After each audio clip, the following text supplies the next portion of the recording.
Here. Ms. Gray, Here. and Ms. Walsh. Here. All right, on to our review of belief statements and board norms. We believe all cruisers are valuable. We will unconditionally serve, support, and inspire. Therefore, every cruiser will maximize their unique purpose, potential, and power to produce the results they want. Our board norms. As leaders of the district, we will always strive to 1. Support the mission and vision of the district. 2. Be prepared, informed, and ready for meetings. 3. Respect one another as elected representatives of the community.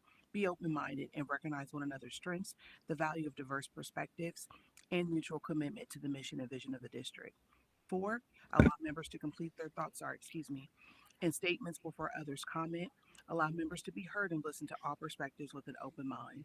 5. Stay focused on the task at hand and respectfully redirect each other when needed. 6. Maintain confidentiality and communicate per board policies.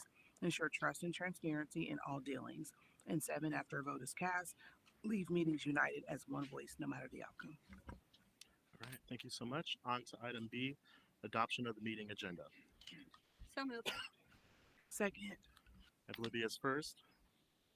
Latoya's second. On to discussion, please. So we did have some changes, some deletions for tonight. The changes, we provided the printouts and attachments at your seats, and the electronic version was updated today. The deletions, we sent an email to the board members earlier today outlining the deletions, and those have been removed from the new detailed board agenda that was left at your seats as well.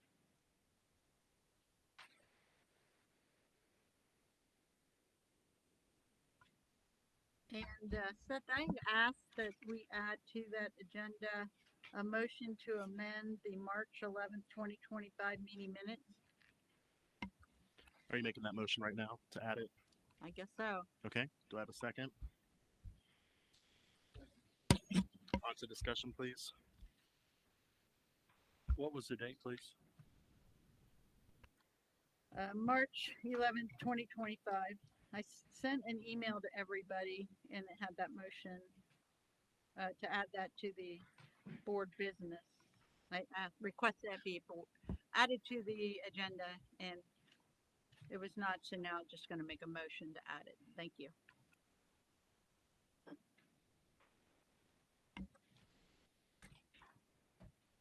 All right, any other discussion? What is the change? I'm sorry if I missed your email, Ms. Walsh. Is there more context you could provide, please? It's a motion to amend the email was sent on August 4th, 2025 to all board members, to Jamie Grove and to Adam Collier as courtesy copies. And it was to amend the motion. Amend the motion or Amend the minutes? amend the minutes of the March 11th, 2025 meeting minutes.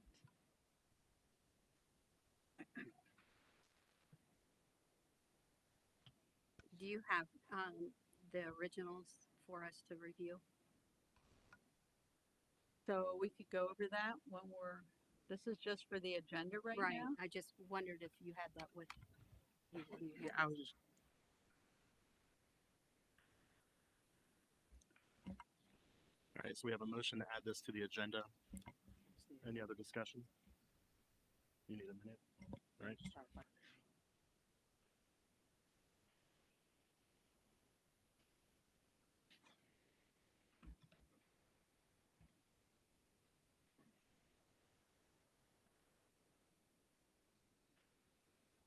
My apologies, Ms. Walsh. I see it now. It was from I was looking at your school board email, and it's from your other email address. My apologies. Okay. On to roll call, please. Mrs. Walsh, Aye. Mrs. Gray. Aye. Mr. Bauer. Aye. Mrs. Dutterberger. Aye. And Mr. Kirschner. Aye. Motion passes. All right, so that'll be I think think it would be E4. E4. Okay.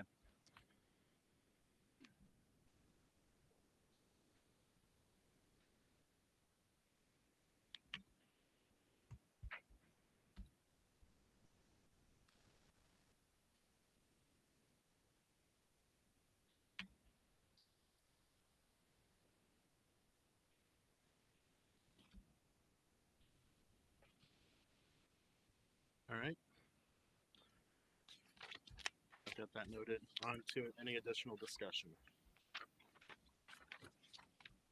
We need to make, we need to remove the, under item E1, we'll be moving that to, a future board meeting, the parent advisory committee presentation. Thank you.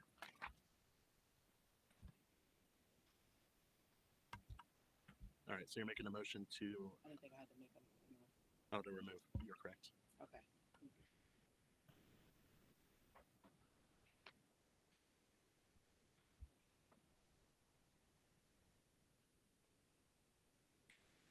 All right, any other discussion?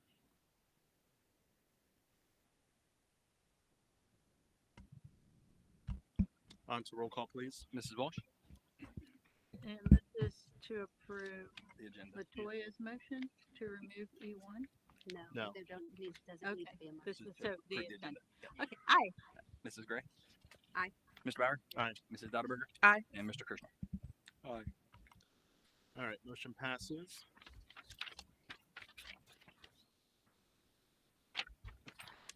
On to public participation. None? Okay. On to item E2, 4th of July discussion for 2026. So the short version is I had a discussion with the city administrator from the city of Groveport, and the street construction that's going to take place was going to require some changes to 4th of July celebration locations, and a request was made if we would consider allowing those celebrations to take place at the Groveport Elementary Middle School Central campus using our parking lot and grounds there.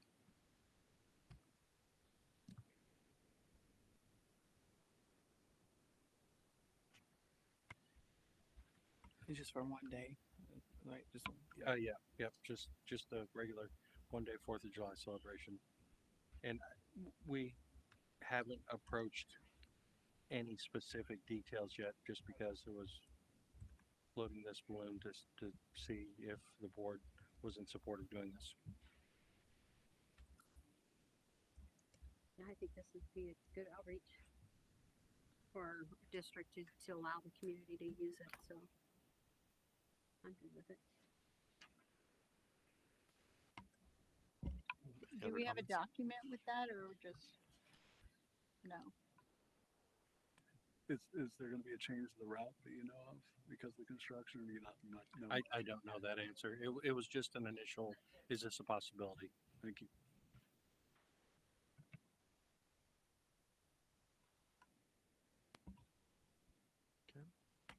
Any other comments, discussion? Okay, so I think we're good to proceed with discussions. Thank you. On to item E3, cell phone pouches. This was a topic that I brought to the board's attention. I had someone approach me. I had sent copies of some policies, or a policy that was from one of the districts that used the cell phone pouches, and also an article. I would like to have the board consider obtaining these pouches for our students for their cell phones. As I've brought up in the past, I'm concerned of the teachers taking on those responsibilities to have to administer and handle the cell phone usage in the classrooms, and it takes away from learning and the time that they have to spend for teaching. And this was an issue that we had in the past when we had this cell phone policy that was stricter. And it finally ended up that the teachers were giving up and just letting the students have it rather than fight because they spent so much time trying to administer the policy. So I would like to see that we look into the possibility of obtaining pouches, whether through our funding or if there's something out there that we could possibly get a grant for. Yeah, I would add that we already know that it's not working. Parents are already getting texts from their kids in school at the high school, etc. So we know it's not working. I think the pouches or some type of Kathy mic on? can't hear. can't hear me. No. Do you have your mic on? Kathy, can you hear me? I have a new hearing aid, so to me right now I'm screaming at all of you, so I may be talking really. Here, let me do this. I may be talking really soft and just thinking that I'm yelling. No, I just didn't, I wasn't sure who was speaking, so I now said know it's that- John, I see yeah, the text. I that said that you- I already know. I've already heard from parents that are getting texts from their kids and texts throughout the day, so I don't think it's working. When we initiated the discussion, I mentioned pouches. I think some type of system like that might be a good idea. I know Dayton did it and it became expensive, and it's also a challenge for the kids to figure out how to smack the thing on the desk just right or bring in the right magnets and defeat it. And I think they just ended up going to envelopes, which were cost effective. I think the pouches are like $30 a pop or something like that. So I think when we look at it, maybe we should just look at something practical, a little envelope with a seal on it or something like that. But I think some type of system where there is some, we'll call it confinement of the phone, would definitely be warranted.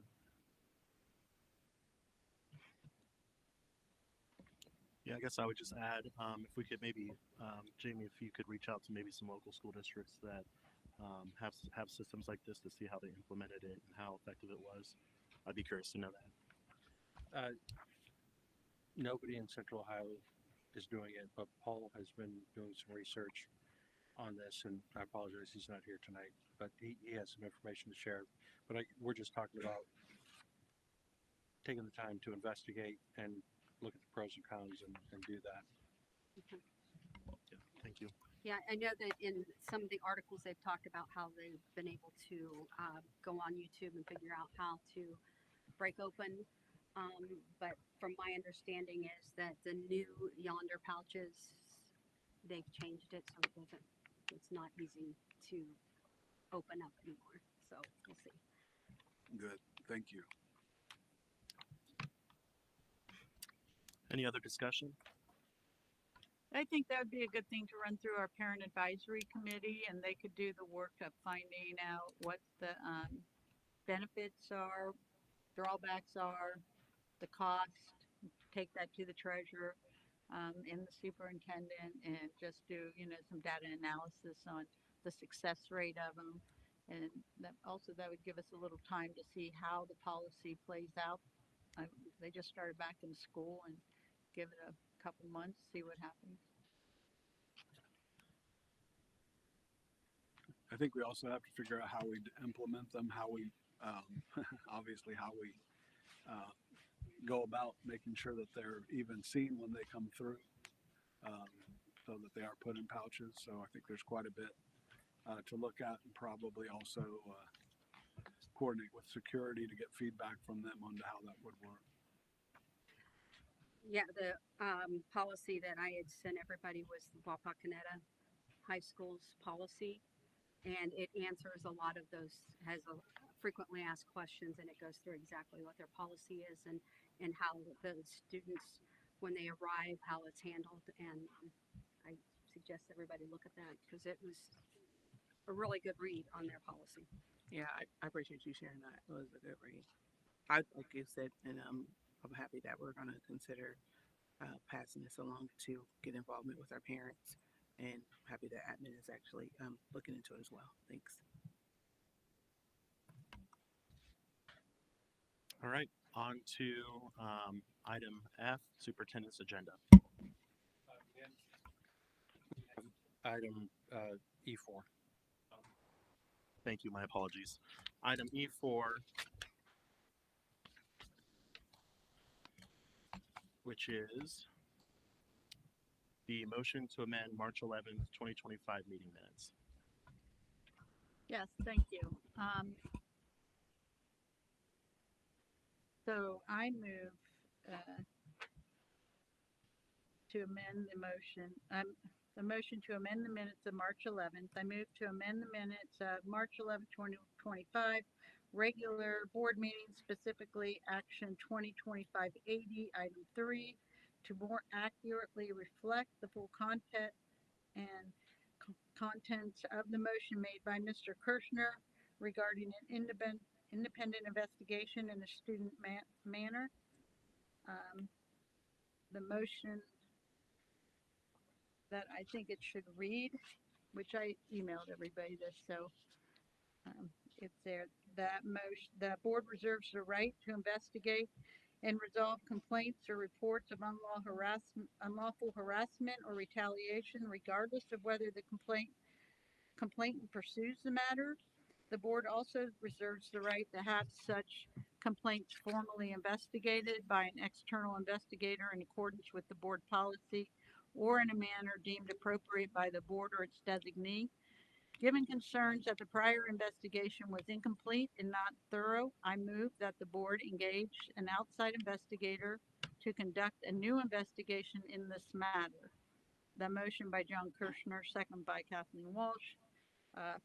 The final resolution carries and everybody voted yes.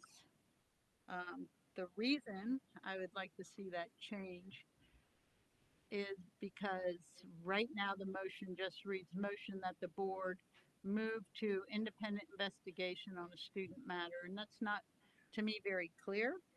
Mr. Kirschner expressed concerns regarding the district's handling of a prior student complaint involving the serious allegations. He referenced contradictions between the family's account and information that by the administration noted an apparent lack of documentation such as police reports and questioned whether the Title X process had been properly followed. He cited board policy language reserving the board's right to independent investigate such matters and initially proposed the motion during discussion.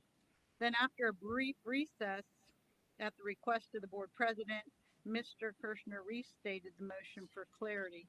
And if you go back to the transcript and just summarize the motion, that's the motion that he made. So I think our language and our minutes should be clear.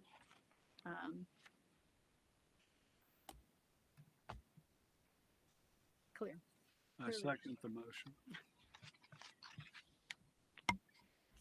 All right, so I have Mrs. Walsh as first, Mr. Kirschner as second. On to discussion. I think the ambiguity of the way we documented the minutes have allowed some room for some confusion with the investigator. I think a lot of the concerns that were raised, I think we're seeing them validated, but there's definitely confusion as to what we were going for and a limit to the scope of the investigation that probably isn't appropriate to the actual motion.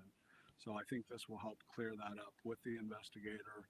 And as Mrs. Walsh pointed out, it will more clearly reflect what we agreed to do. So thank you. Any other discussion? I'm hold on just a minute. Yeah, yep. Going back to the actual board minutes. Well, yeah, I emailed everybody a copy of those March 11th meeting minutes. So they'll be in your mail.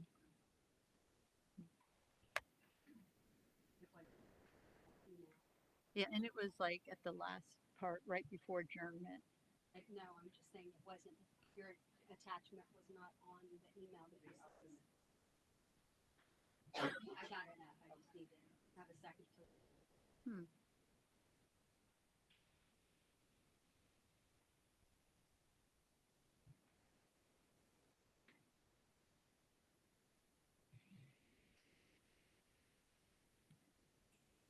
I guess I'm confused by reading it. It talks about under the comments, announcements, and other business, the reasoning for it, and it can, basically it has that information here. It says Mr. Kirshner needs them to, or the treasurer, no, that's not. Students was threatened with gang rape, and I have concerns. Board needs to review this case, and we have policy that states it. I think reporting was incomplete, and the Title IX was not followed. I would like the board to do an independent investigation on this issue. I would like to do a motion for this complaint and issue. John first, Kathy second. So, Right. I think that was my restating because I was asked to state it twice. So I stated it once, and then y'all took a break. And went in the back, came back and voted and asked me to restate. So it was stated twice. But yeah, our amended. Well, I won't say amended. The way it was recorded was very vague and didn't even mention Title IX. But it is in the minutes. Okay. The Title IX is talked in the minutes. So actually, if you look at action number 2580, that's what I'm asking to be changed. The information is not part of the motion. Action 2580 is the motion. Hold on one second. So let me what go back. I'm asking to be changed is the verbiage of action 2580 3 point, move that the board move to an independent investigation of, that's the motion. That's the action. That's the action that we voted on. So I want that action to be corrected to clearly state what the action is. Otherwise, we don't have a record of what action we are supposed to be doing. Independent investigation on a student matter is not clearly defining what the intent of the motion was. Thank you.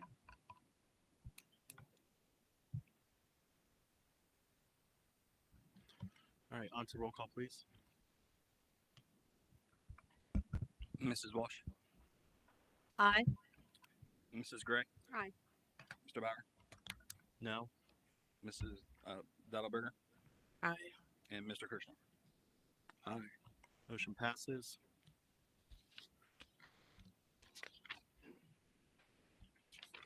On to, Superintendent's agenda. yep, item F. Number one, we have 3 MOUs with GMLEA tonight. Superintendent recommends that the Groveport Madison Schools Board of Education approve the MOUs with the Groveport Madison Local Education Association as outlined in the attachments. So moved. Second. All right, I have Mrs. Gray as first, Mrs. Daudelberger as second. On to discussion, please.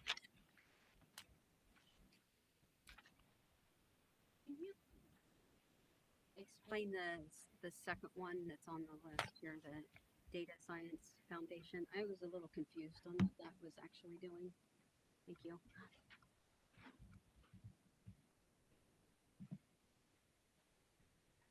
Yeah, the Data Science Foundation's course is a course with the department. It's one of the math courses that students can take, earn their Algebra 2 credit.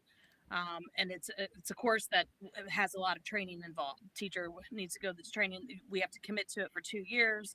The teacher goes to the training in the summer. Then there's meetings throughout the year that the teacher needs release time to go, and the state requires that. So I worked with Joy, and it's a pretty much very similar to the MOU that we had for MMR, the mathematical modeling and reasoning course last year. It's very similar to that. So it's just another one of the state's courses, and it just gives our students other options as opposed to the traditional Algebra 2, pre-calc. Instead of that route, it gives students options based on kind of what their career field choice is, which is the way it should be. So, Thank Could, you very could much. you, It was I'm just a sorry, little could you confusing. restate other options as opposed to traditional algebra? yeah, so I think we're used to that algebra, geometry, Algebra 2, pre-calc, that track. But now the state has provided us the curriculum for some of these new courses. We started the mathematical modeling and reasoning course, MMR, that we had last year. And we actually had Annika Moore come and speak last year about it. This is just another one of those courses. So if a student has interest in data science, they could take that instead of their Algebra 2, traditional Algebra 2. It just gives students other options in their for their 4 credits of math. Thank you. You're welcome. The closed captioning just said something about freaking out and some other things that made no sense. So I appreciate that. Thank you. I'm somewhat confused. I want to make sure I'm looking at the right documents because there's quite a few. There's several new documents. So are we voting on 3 different? I have 1, 2, Yes, there are 3, 3 MOUs. 4. Just 3. Which one was? Oh, this is in twice. Okay. Yeah, there's 2 1, 2, GMLEA 3. ones and One of 1 them's in OC, correct? twice. And Yeah, that's right. There's the other article, yes. We have the mentoring MOU, we have the Data Science Foundations MOU, and the GMLEA MOU, the way it's titled, Article 25, which is placement on the salary schedule for retiree hires. could you explain the 25 one, the Article 25 one? Because that's the first I've seen it. It wasn't in our board packets. I haven't had a chance to review that at all. Well, Mr. Trish? I haven't had a chance to review it.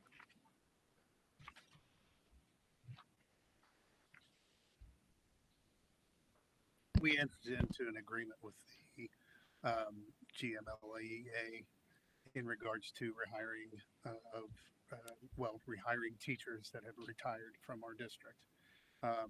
What we went with and decided to go with was we could go up to 10 years experience with hiring them with their education also, and be able to give them the opportunity if they would like to stay. They would go up to 15 years experience as a max. The reason I'm recommending that we do this is if someone retires from a different district and comes here with their experience, they'd probably be placed at step 10. Prior, we would only put our own retirees at step 5. So I didn't think it was appropriate that we would treat people from outside coming in better than our own retirees who would come back.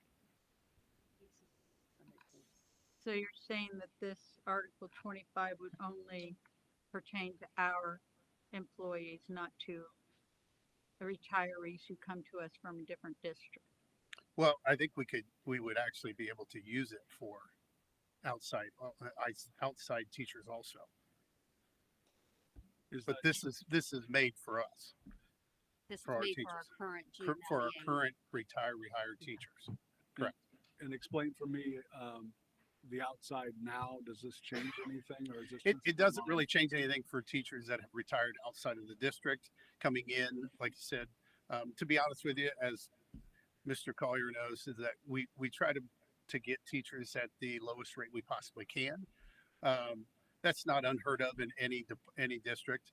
But when you're looking at trying to hire intervention specialists and teachers that are teaching positions that are very difficult, I work with Joy Bach in regards to trying to hire teachers that are hard to fill. Some positions are a little bit easier to fill, but it's getting more difficult year to year. Thank you. Have we hired outside recently at the 15-year mark, and do we ever go higher? No, we try to stay at the 10-year range. However, if we have a position that's very difficult to hire, we have a discussion, and if it's a very difficult position to find and we have a limited amount of candidates, then we'll go up to maybe 11, 12.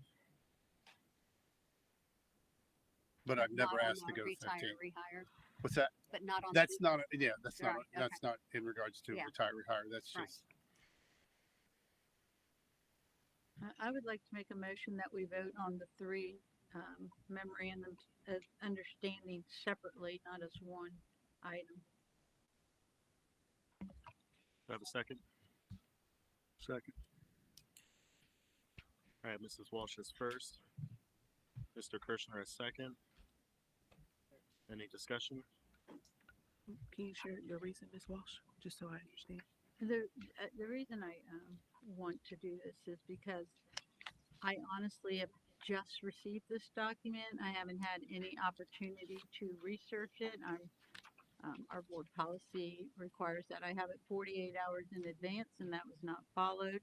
I would like to consider it, but at this point, I haven't had an opportunity to review it, so I need to vote on it separately. Thank you.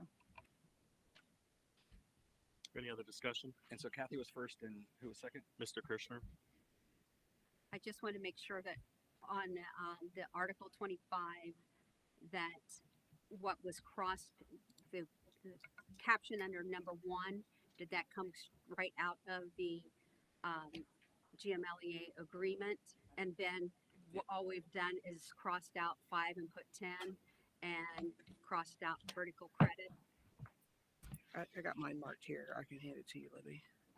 Correct. What you see stricken through is what was currently in the contract. So what was currently in the GMLEA contract is what law provided us that we were allowed to do.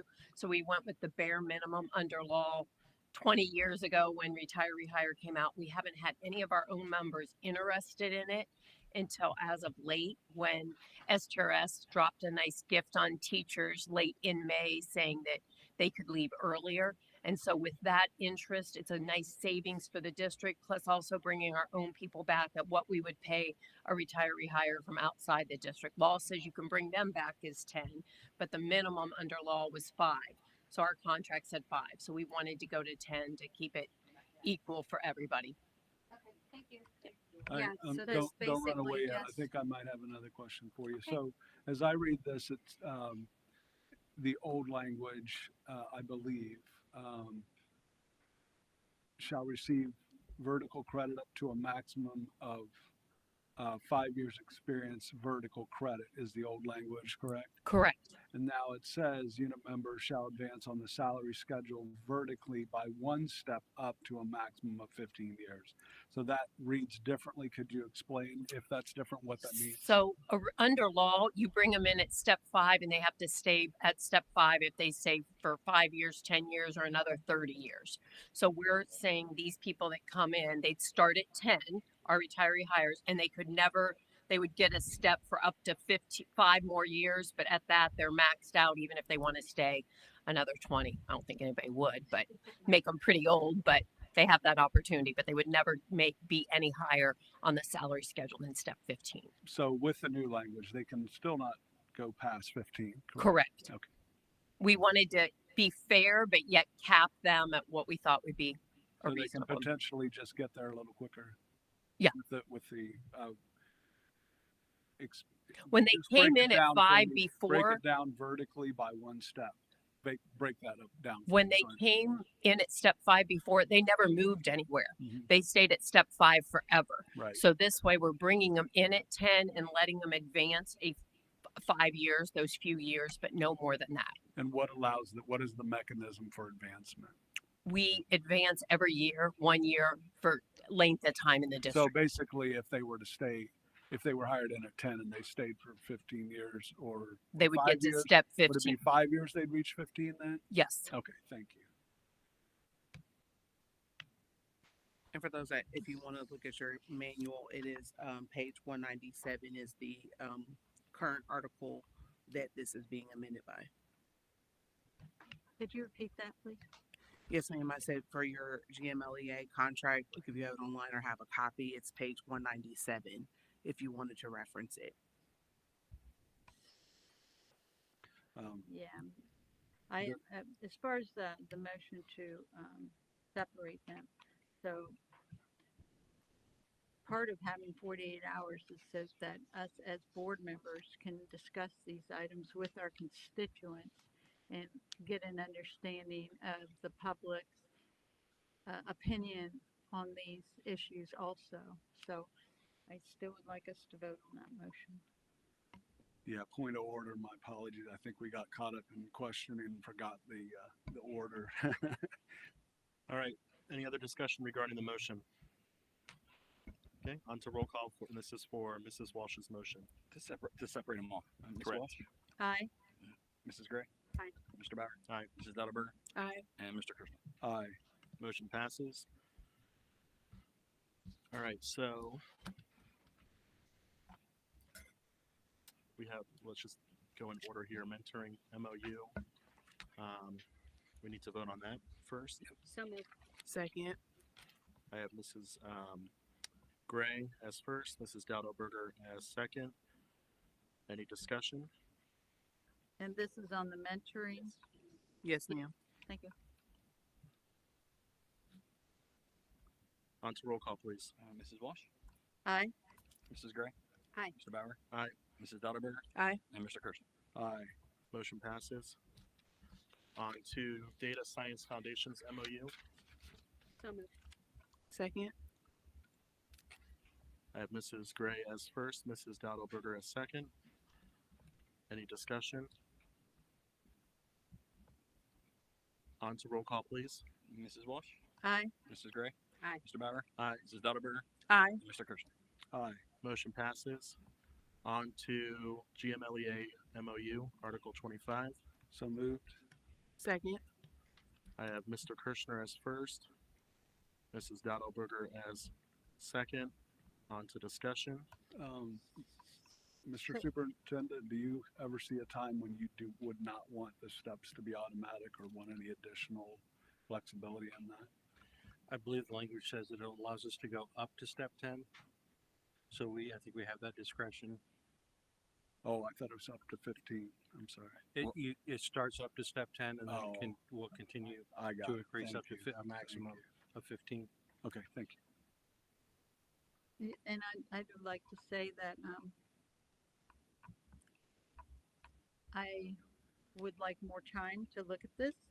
I would like more data to know how it'll affect the district financially, before I make a decision.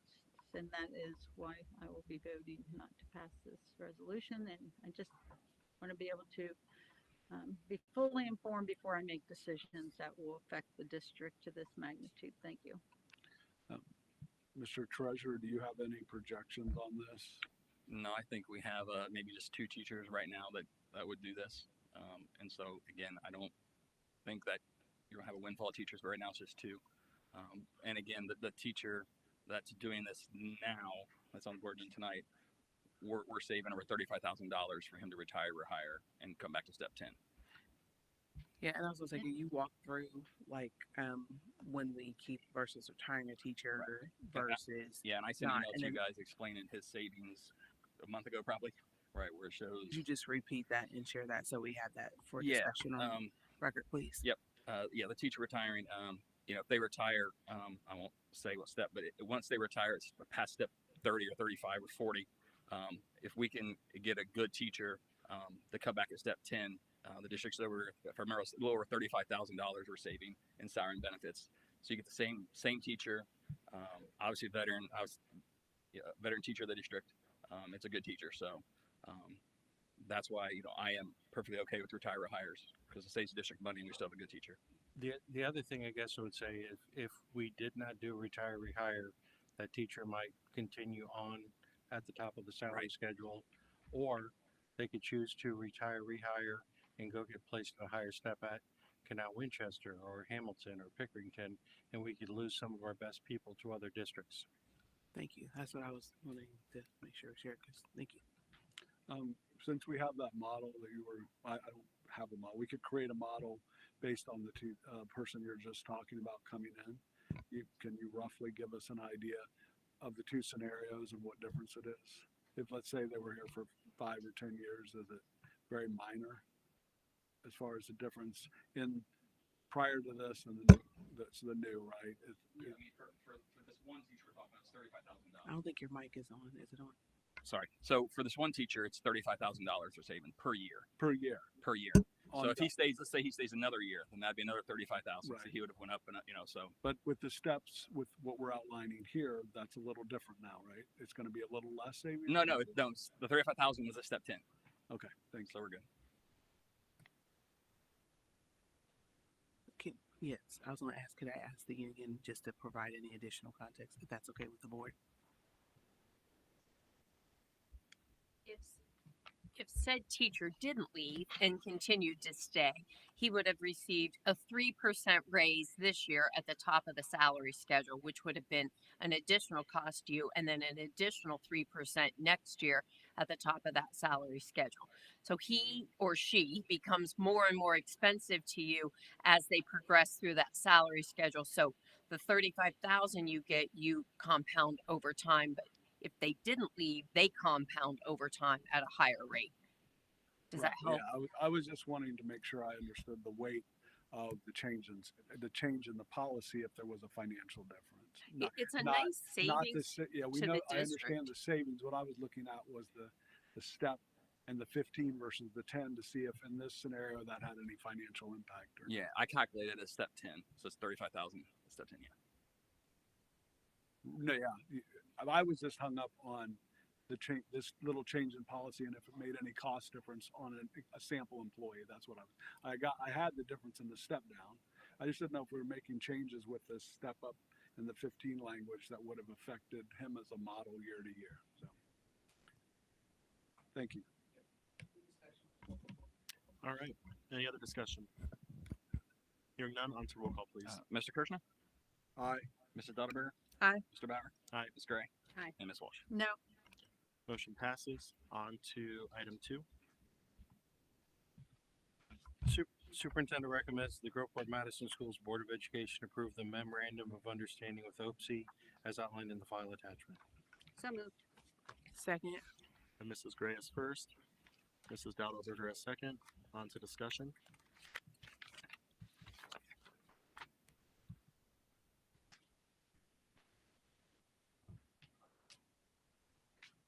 Hearing none, on to roll call, please.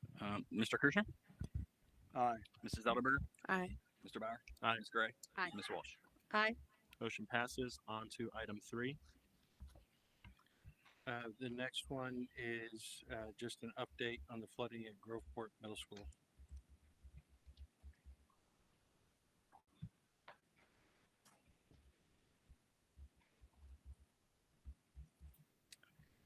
Okay, as you all, I believe, are aware, we had some water enter the basement area at Groveport Elementary / Middle School Central.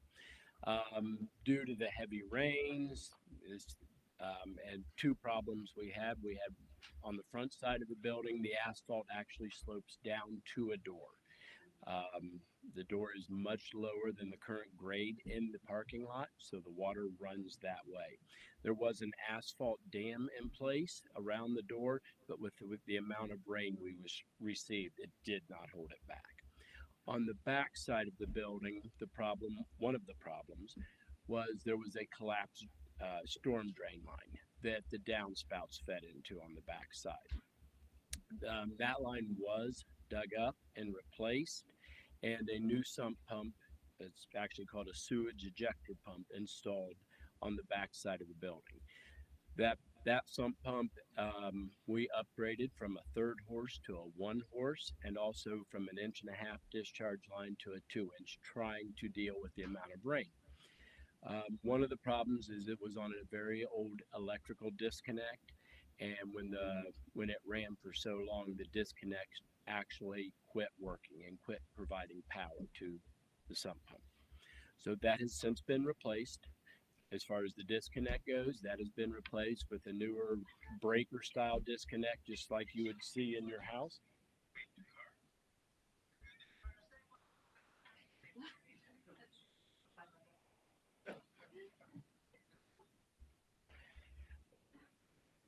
So we had the door replaced because there was damage to the door. The new electrical supply to the sump pump was installed. On the front side, in front of the door where all the water's running downhill, we had a 6-inch trench drain installed along with a sump pump in the corner for everything to drain into that comes close to those doors. It's then pumped out to the corner of the building where it does run downhill and away from the building at that point and into a grassy area. As far as inside the facility, there's a lot of cleanup still to do. from the standpoint of the PTO, they still have some things down there, so we just need to make sure that it's things that whether they're going to come and get them or if they want us to dispose of them, I'll be in contact with them. I have a sub custodian going over tomorrow, and he'll be working on that area exclusively. Um, we're going to basically get everything cleaned out of there, remove loose floor tile, take up the floor, replace any damaged ceiling tile, and put in a new ceiling, and also paint the walls, disinfect and paint the walls. So that's the plan moving forward with that space. We believe we've addressed the issue with the flooding on both sides of that space, and now we're just trying to repair and upgrade the space down there. Is the plan to be able to use that space for anything in the future? Because I know that that has been an issue for many years. That's what I had heard, is that it has been an issue. I think what my recommendation would be, at least for the immediate future, I would just wait for a little bit of time just to make sure if we get torrential rains again that everything operates as intended. I believe it will. And everybody I've talked with, contractors, everybody else believes it will too. But I would give it just a little bit of time. So who, I would like to make a quick statement, or I can wait. But Yeah, go ahead. It's a little long, and then I'm gonna make a motion, and I think I sent it to you guys. So, my statement about the flooding at Groveport Middle School. The flooding at Groveport Middle School Central on July 27, 2025 is more than an unfortunate water event. It is a clear signal that our district needs to improve our emergency response, our facility maintenance, and our communication with stakeholders. The board received a detailed urgent email that night from the Groveport Elementary PTO describing several feet of water in their basement storage area and loss of thousands of dollars in donated supplies and hours without a meaningful district response. The following morning, on July 28th at approximately 11 a.m., I inspected the site with board member John Kirshner. What I saw was concerning. No dehumidifiers in use, only one fan running, computers and other equipment stored directly on the floor in the basement. Water lines on the walls from prior flooding, like marks. A dark substance on the walls that appeared to be mold, peeling paint, damaged and missing ceiling tiles. A trench drain system being installed using material and methods that did not appear to follow stormwater system best practices or codes. From my observation, the trench drain material alone appeared to cost less than $1,000, probably closer to $500. This raises questions about whether the chosen solution is a lasting fix or temporary patch. That project cost us $15,500. I am concerned about the emergency response protocol, code compliance, and engineering standards for remediation projects, preventative measures, transparency and communication. I believe the board must direct the administration to review and revise our emergency facility response plan, conduct an independent assessment of the trench drain project for code compliance, develop a permanent remediation plan for the Groveport Middle School basement, provide a full report on communication timelines and prior flooding complaints. This incident should not be brushed aside just as a weather problem. It was preventable, it was poorly addressed, and it shows exactly why we need proper planning, better maintenance oversight, and transparent communication between the district and the community. I heard about this flooding from the PTO, not from the administration. So I would like to make a motion.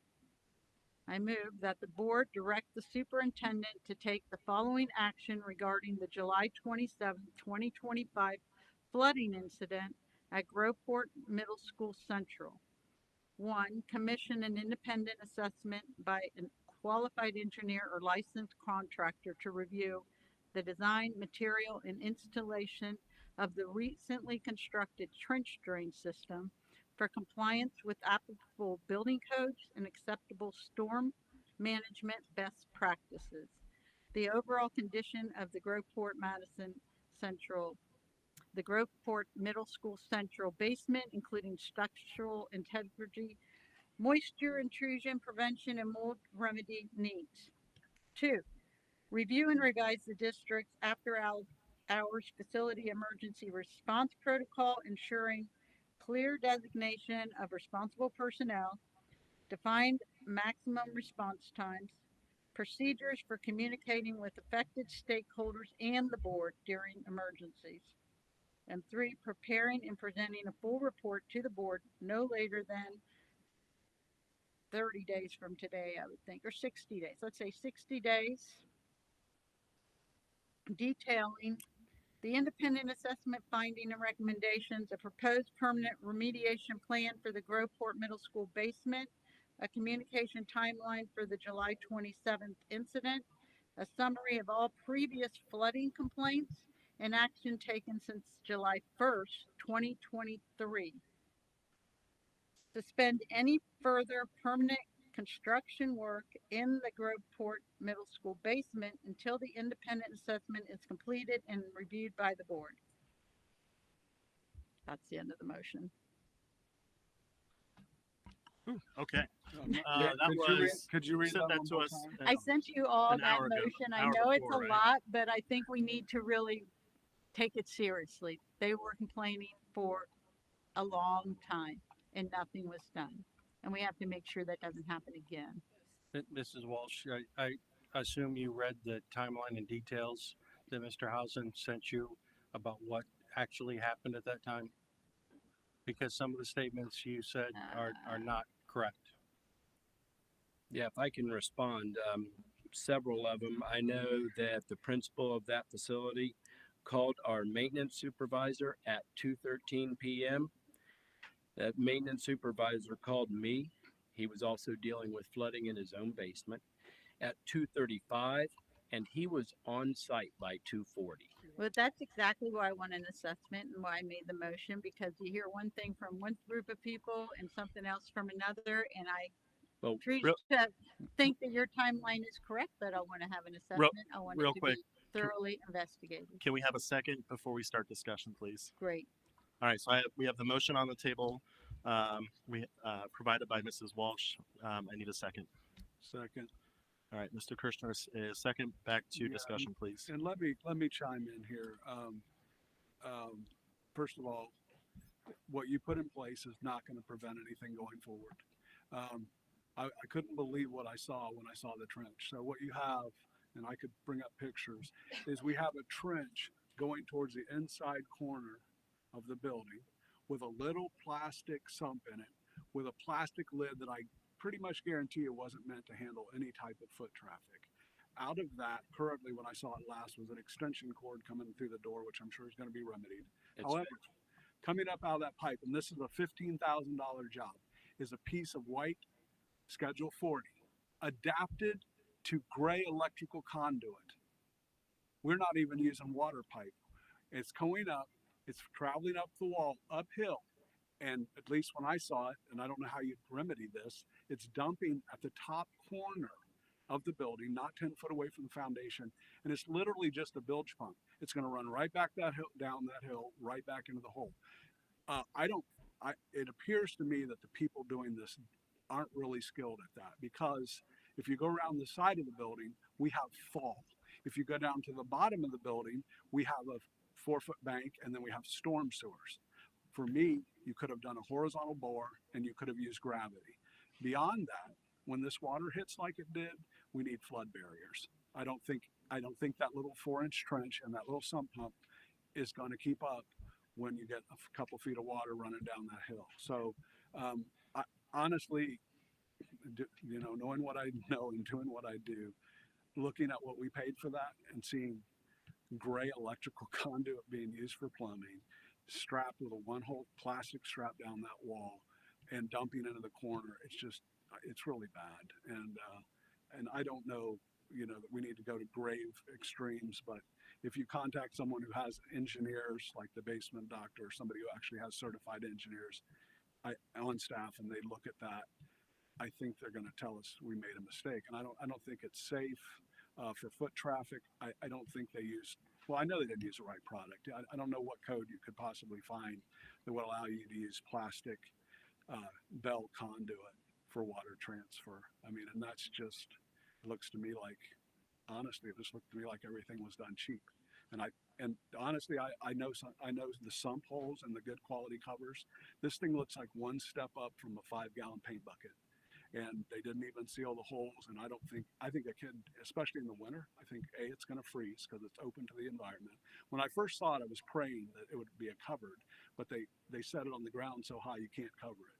So I'd be afraid that in the winter somebody's going to step on it, go right through, or it's just all going to freeze up. So there's a lot wrong with it. And I just went out. I didn't go out to assess a sump pump system. I just went out to understand what we had going on and see how we're responding. But when I went back, I could tell from the road when I saw that gray pipe.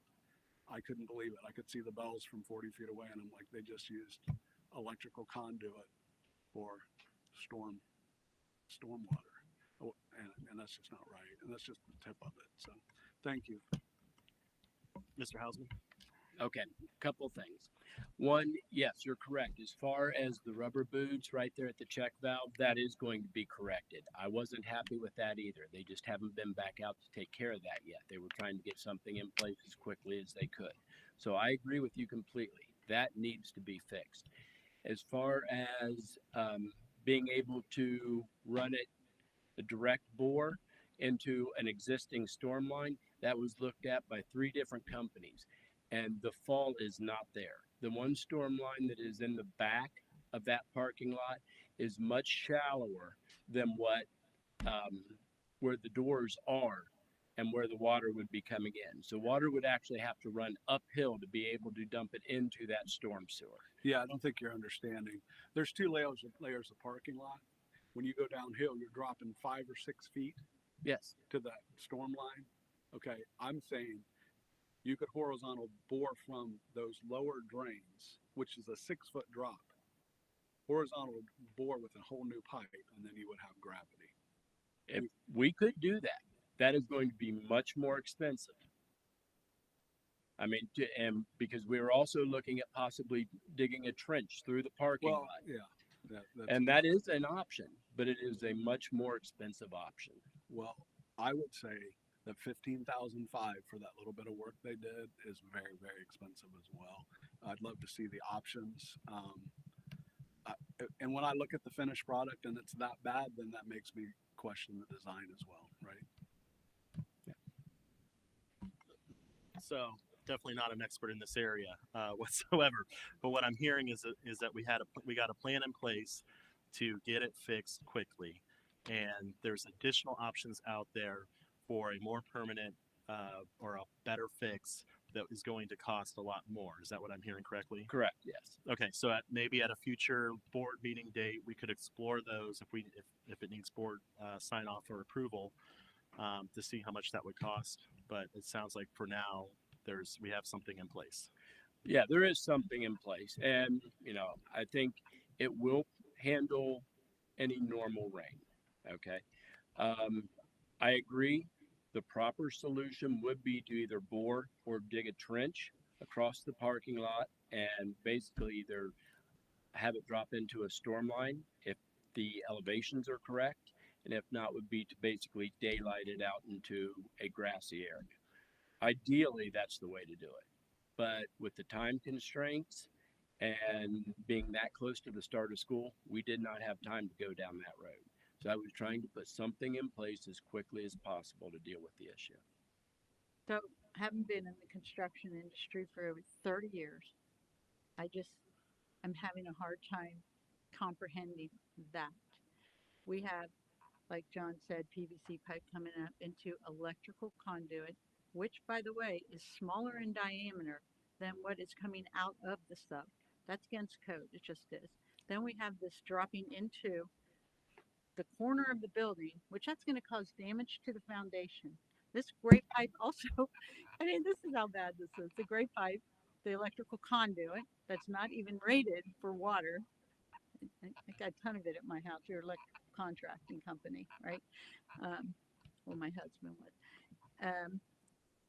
is put on the building covering up our no parking sign. So instead of saying no parking, it says parking. This, you know, this is, there's no attention to detail. The water is dropping right in the corner of the building. That's going to cause problems at the foundation of the building. It is. This is going to create more problems. It, and It's been it tested could have been done. It could have been done differently. It could have been, it may have been more, but where the water is being that's, discharged. we need It's to running look at away what's from best the for our building. facilities overall. And we've known about the flooding for a while. At least the PTO said they have complained at least 4 times to the administration. So there's plenty of time to get things taken care of. Where the water That's is why I made my motion though, so that we can be proactive, make sure nothing like this happens again, take care of our buildings. So Mr. I'm Houseman. hearing you say we can turn loose on repairing all the things that need fixed in our schools. And not just Band-Aids. You want us to spend the money to get everything done right.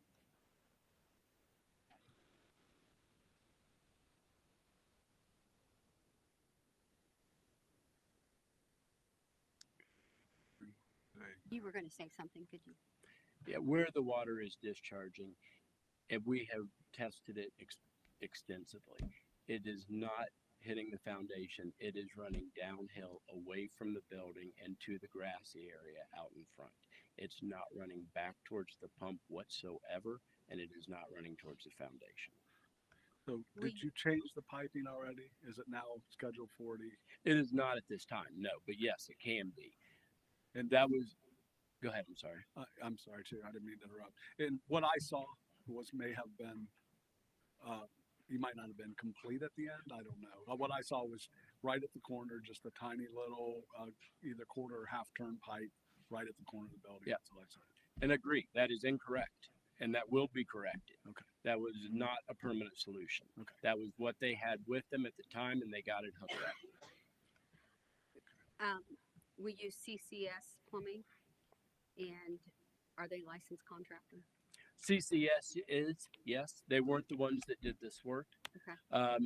Well, let me take that back. CCS did the work out back as far as digging up the collapsed storm line, jetting the remaining storm line, and putting that in place. It was a different contractor that did the work out front.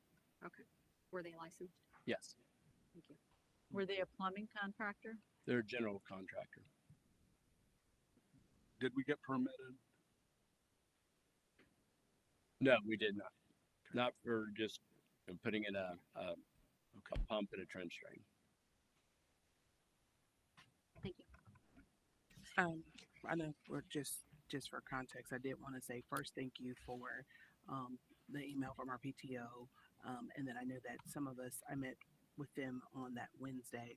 I wasn't able to come out that Monday and sat down with both the PTO president as well as the vice president.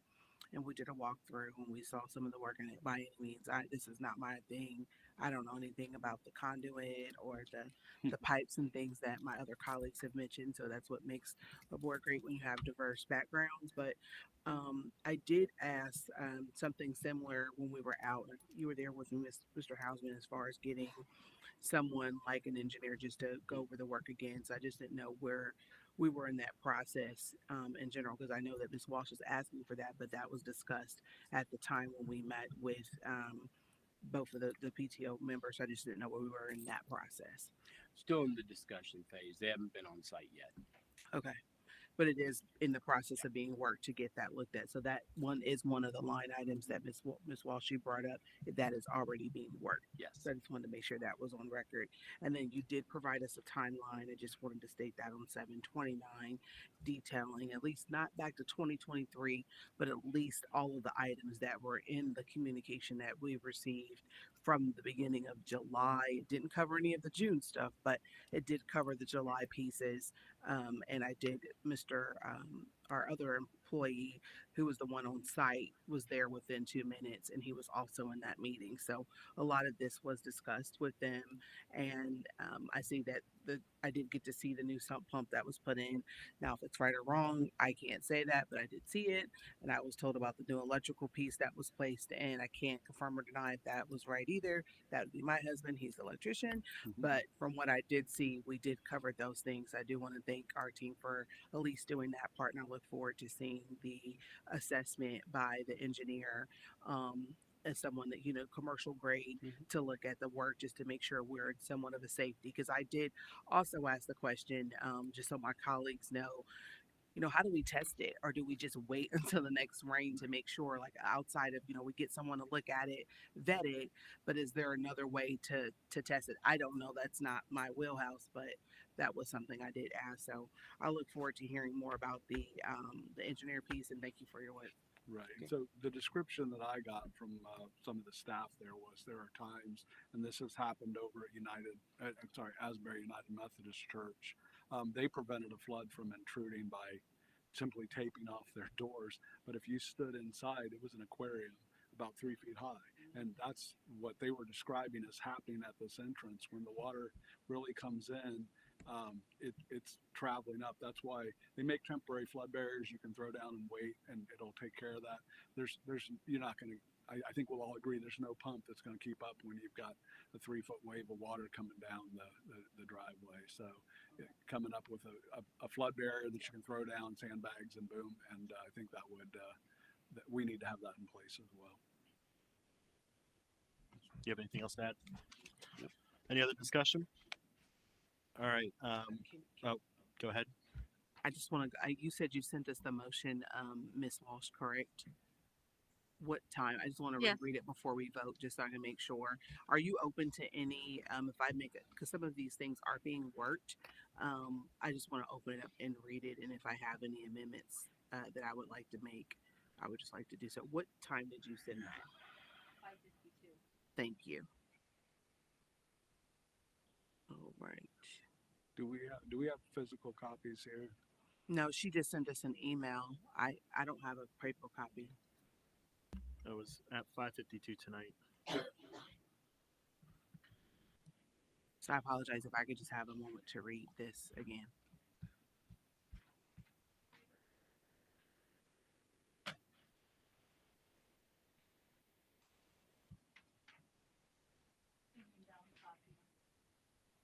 Oh, yeah.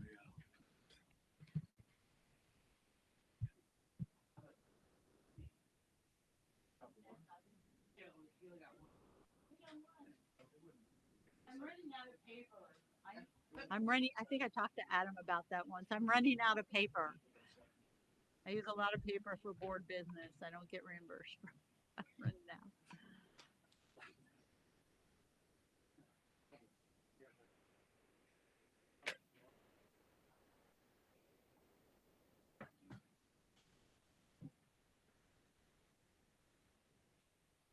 We'll have copies in a second.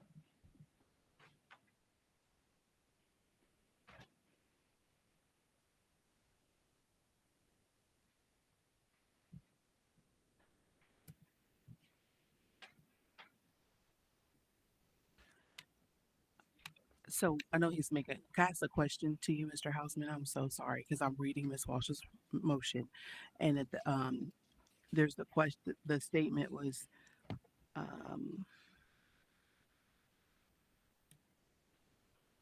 permanent construction work. So what is all the permanent construction work completed? Is there more pending? Is that even where are we with that part? I just want to make sure because that was one of item 4 of our motion to suspend any further permanent construction work in the Groveport Middle School central basement until independent assessment is completed and reviewed by the board. And I wouldn't be opposed to modifications to that Okay. motion. I just wanted, okay, Just saying. thank you. Okay. Yeah, I just wanted to see if we had anything permanent though. The only thing that's permanent right now is again the storm line that's been replaced out back, that's been dug up and replaced. The new sewage ejector pump that's out back, which is much larger and will pump a lot more water. Is it done or is it being That's done? done. So is there anything pending anymore? Is there any permanent? Just finishing up where the sump pump pit is and the piping coming up out of there. Thank you. Other than that, everything else that is pending is just cosmetic issues like ceiling tile and paint and flooring. You said sewage? It's called a You said sewage pump for the ejector. sewage ejector pipe, so this. No, was- it's called a sewage ejector pump. It's a Right, much, but that was it's that much, for the sewage pipe, not the storm pipe, right? it is for the storm pipe. Okay. And what it does is I went with that pump because it was a larger pump and could pump more water. The other thing it'll do is because it's on a storm line, if any leaves or anything like that would get down in there, it will chew those up and eject those, much like a sewage ejector pump will. But it is not hooked up to a sewage line at all. This is strictly on a storm line. Kathy, what you shared with us had nothing, that was not that motion. It was regarding, we just made copies of something regarding item H13 and H14. Okay, so I got that. Just and make it a little simple for me because, like I said, that's not. Yes, ma'am. I think you did. Okay. Well, we're ahead of schedule. No worries. So, the permanent work that's still like in the middle of the process, is it if we don't finish it quickly, or could we have issues if we have additional rain? Yeah, it's just the piping out front coming out of the sump pump pit that was there. That has to be completed. What's there was temporary. Okay, and we're currently doing that now. Yes. Okay, so we're not in a position to stop. That's why I'm trying to understand. Like we should not. Like it's a hazard. It could be a problem if we don't finish it, or can we? Because I just want to make sure I'm understanding before I start making my amended motions. Yeah, even if we move forward with discussing with an engineer and putting something in place, a more permanent solution like boring or trench drain or a trench, I would leave this in place until all of that was complete, just in case we do get rain. It'll control at least the vast majority of it, if not all of it. Okay, so with that, if it's okay, I would like to make a motion to amend item 4. If we could just Hang on. I Okay. don't normally ask this, but I am going to ask for a paper copy just because this has gotten very, Yeah. very complicated. So if we can pause real quick Yes, sir. and I can make notes. Thank you very much.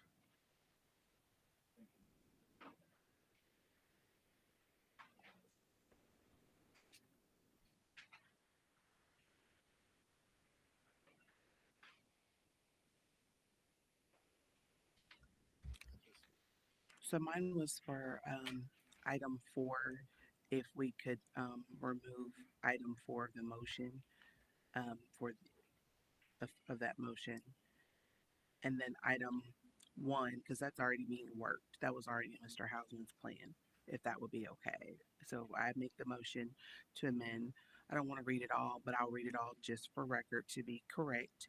I would like to amend the motion by Ms. Walsh, where it's the independent review and corrective action following the GPMC flooding, to remove number 1, which states commission an independent assessment by a qualified engineer or licensed contractor to review the design, materials, and installation of the recently constructed trench drain system for compliance with applicable building codes and acceptable storm water management practices, and the overall condition of the GPMC basement, including structural integrity, moisture intrusion, prevention, and mold remediation needs. As our business manager is stated that that process is being worked at this time, as well as number 4 of this motion, to suspend any further permanent construction work in the GPMC basement until the independent assessment is completed and reviewed by the board. As our business manager stated, that permanent construction work needs to be finished until that person comes, in case we have water. So those would be my recommendations. If I could have a second, please. So moved. Thank you. As I look at this, the commission and independent assessment by qualified engineer, licensed contractor, I think the most efficient way to go at this would be to have licensed contractors who have engineers on staff simply quote the repairs. Kind of, if it was a larger project, we'd call that a design build. But if we get quotes from qualified licensed contractors for the work, I think we will affect what we're trying to do here without necessarily going out and hiring an engineering firm. I mean, there's parts of this that are important, but it's really about slope and fall and gravity and pipe size. It's not rocket science.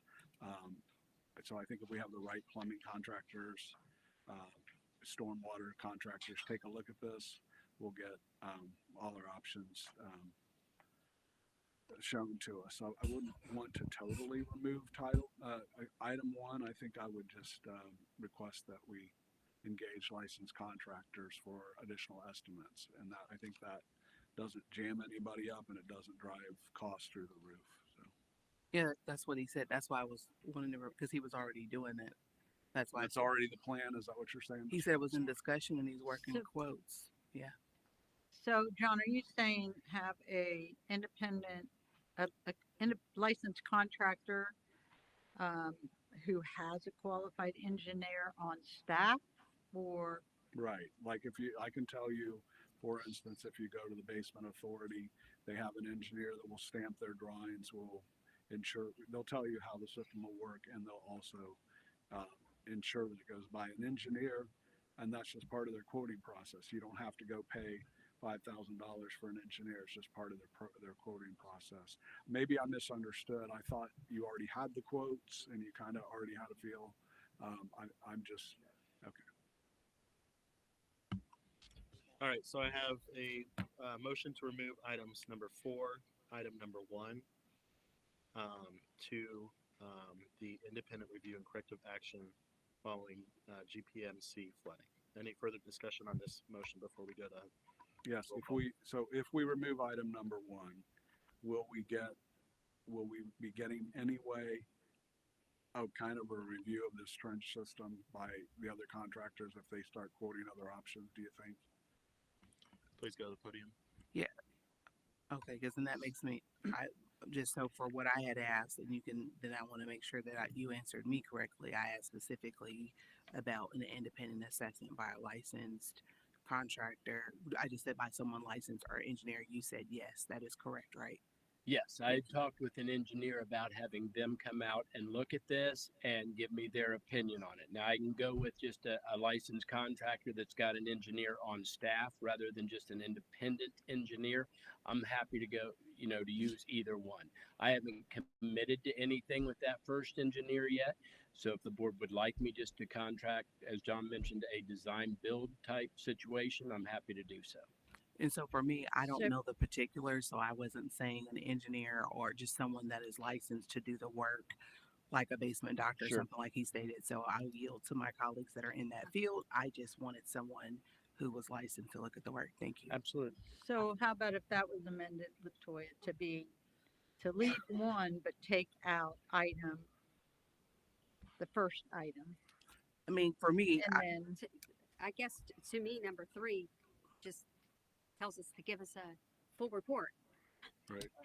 That has Well- the independence. So why don't we just do with number 3, and that tells Well, us we would have to prepare and add- present a full report with the independent assessment, findings and recommendations, a permanent remediation plan for the Groveport Middle School Central Basement, a communication timeline, which we've already received, a summary of all previous flooding complaints and actions taken since July 1st. well, we would have to add a engineer to that because that doesn't have that on Well, there. it says independent assessment. Yeah, that says independent assessment. It doesn't say by an engineer or a licensed Right. contractor either. So we have a motion to eliminate 1 and 4. Right now, the motion is to remove item number 4, and item number 1, unless if that's getting amended. Are you amending? your no, motion? You're I'm keeping your sticking motion. with my motion for 1 right. and 4, as Mr. Hausman has identified that he is going to work. He was going to work with a licensed independent engineer or whatever we choose that was already in the process. No commitment. And number 4, because we're in the process of in the need to finish what we have. So if we have rain, we at least have something in place. So there's no way to suspend something when it could cause further damage. That's all I wanted to confirm before I voted on Kathy's original motion for full context. Thank you, Mr. President. All right. Any other discussion regarding this motion to remove item 4 and item 1 before we go to roll call? What are we voting on, please? This is the motion to remove item number 1 and item number 4 from the independent review and corrective action following GPMC flooding that was motioned by you.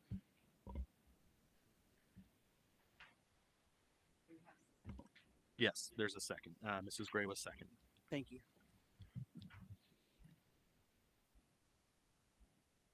All right, on to roll call, please. Mr. Kirschner, Aye. Mrs. Dutterberger, Aye.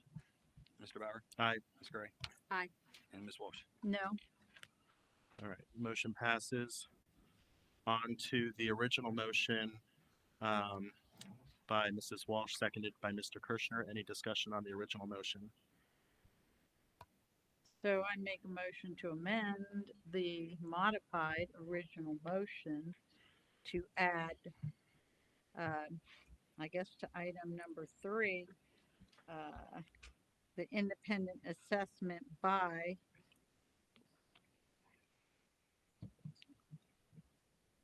well, the findings of an independent. So you'd have to add A a qualified new engineer. bullet point that the design, that commission and independent, add a new bullet point to number 3 that reads as number 1. And a qualified assessment,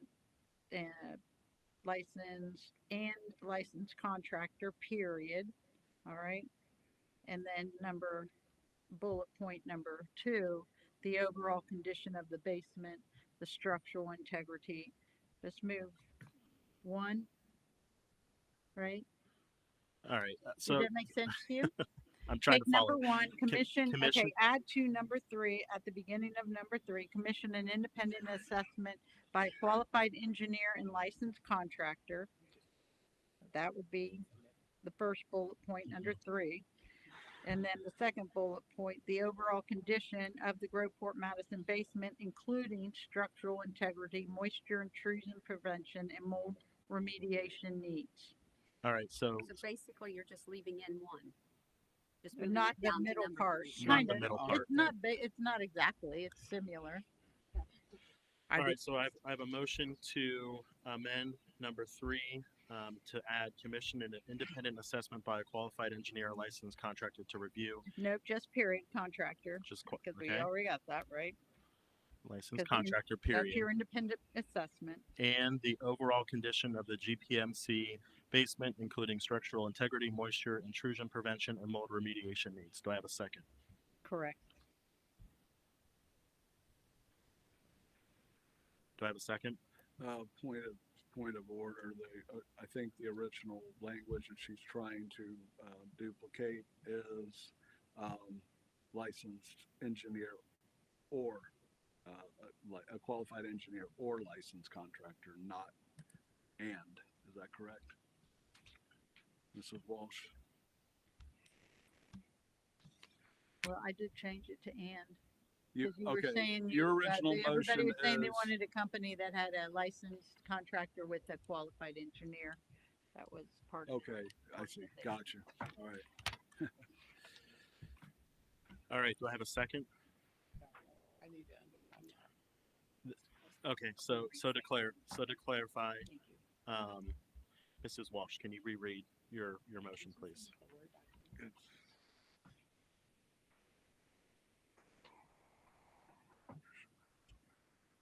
the entire motion. Your motion to your motion to modify that you've asked. Can you just reread what you are requesting in this motion? The motion as it stands right now is having all of number 1 taken out and all of number 4 taken out. Right. That's And been I passed. want to put back in number 1, commission an independent assessment by a qualified engineer and licensed contractor. To review the overall condition, add to review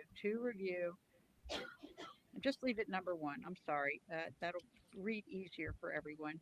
To review the overall condition of the basement, the the Groveport Middle School central basement, including structural integrity, moisture intrusion, and mold prevention.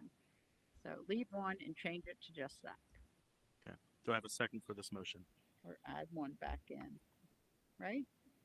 You got that? No. Yes. Okay. Yeah. Do I have a second for this? Second. Okay, on to discussion. On to roll call, please. Mr. Kirschner, Aye. Mrs. Dotterberger, No. Mr. Bauer, No. Mrs. Gray, No. and Mrs. Walsh. Aye. Motion fails. On to the original motion, independent review and corrective action following GPMC flooding. Motion by Mrs. Walsh, seconded by Mr. Kirschner. Any discussion?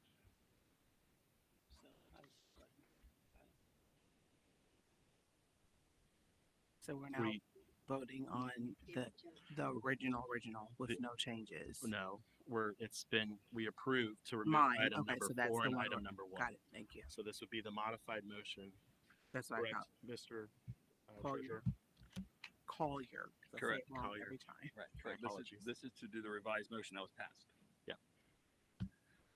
I just want to make sure it's I believe I need to clarify, make sure I understand what's being said. We already passed the motion with the modifications that you suggested, and now we are voting on the very original motion. Is that correct? we voted on the amendment, and now we're voting on the whole motion. So that way, those that are watching, that's where we are in the process.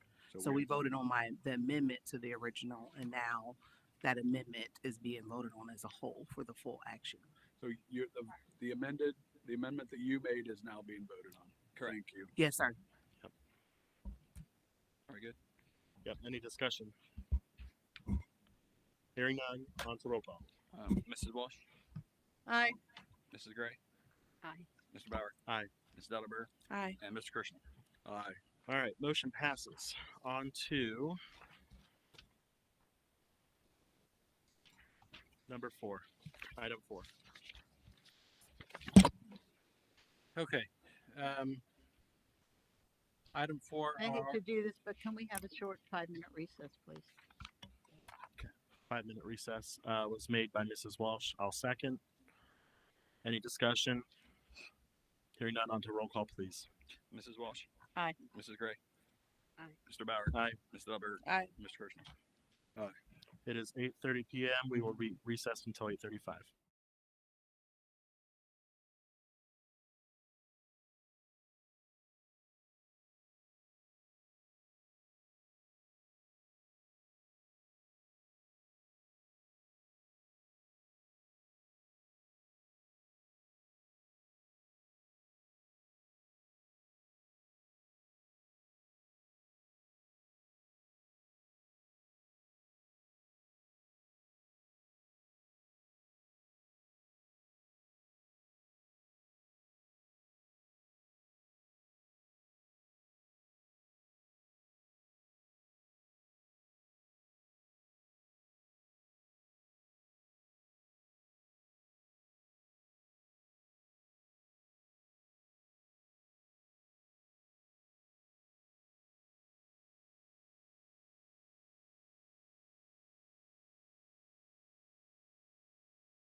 All right, it is 8:36. On to item 4, department reports.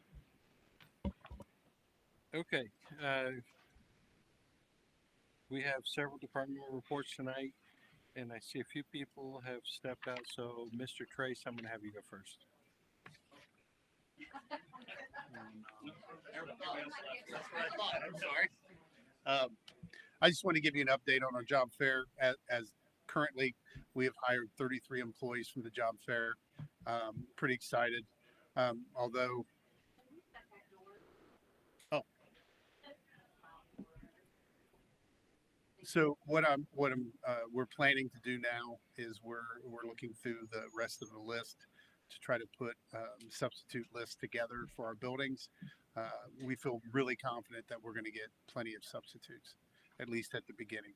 They'll turn into employees in the future, though, I believe. We're still currently hiring and onboarding staff and getting them ready for the school year.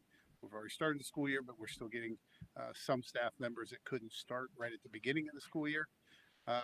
We're also working with the special ed department to develop a training plan for our educational aides.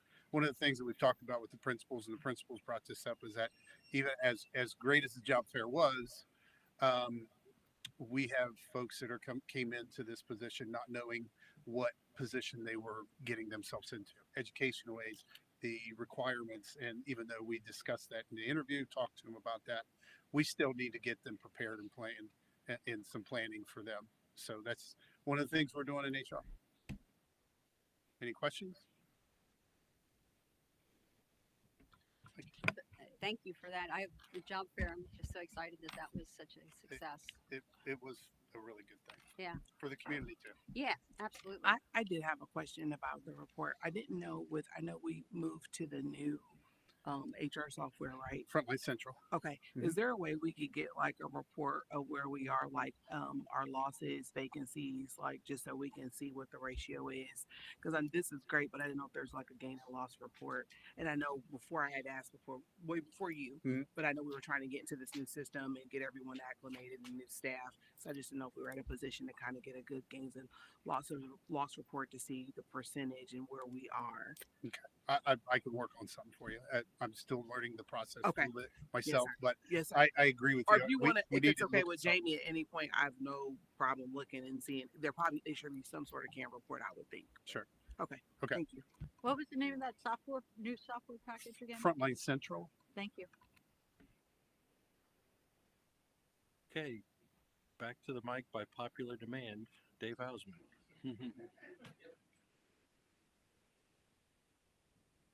All right, so right now we are still currently hiring for open classified positions. At one point, both custodial and food service were fully staffed, and then with some changes internally, bid meetings and things like that, people have transferred from one classification to another. So there's a couple open positions in the food service area, none in custodial at the moment.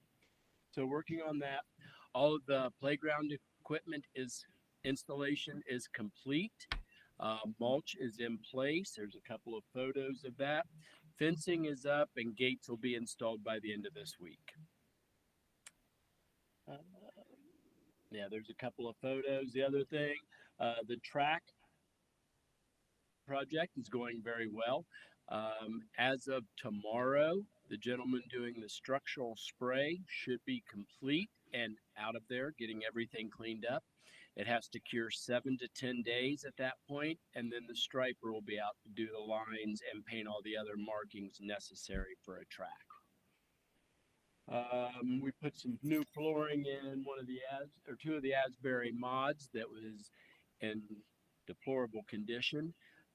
So did some underlayment, some new VCT tile. So that's up and ready to go. And then the photos on the right, that's a project that is being completed by the Franklin County Engineers Office. The creek behind the high school, there was basically enough fallen trees that it had created a dam, and it was gathering a lot of trash plus stopping water flow. So after contacting the engineers, they came out, assessed the situation. They put booms downstream to help collect the trash, and they are currently removing those fallen trees and getting everything to flow properly again. I noticed the track, is it black? It was red, right? Am I Yeah, crazy? the Okay. track is black and it'll have red exchange zones. Oh, okay. Okay. I'm just surprised because it black, wouldn't that be hotter? I don't, I would think. I tell you I what, thought it the looks same really thing. nice. Does it? It Okay. really does. Yeah, when I walked from convocation, I walked the backside and I saw him working on it. Yeah. But yeah, I was kind of shocked because I was like expecting the red and I was like, black. Yeah, it is. Okay. Any other questions? Okay, next we have our special education report. Mandy?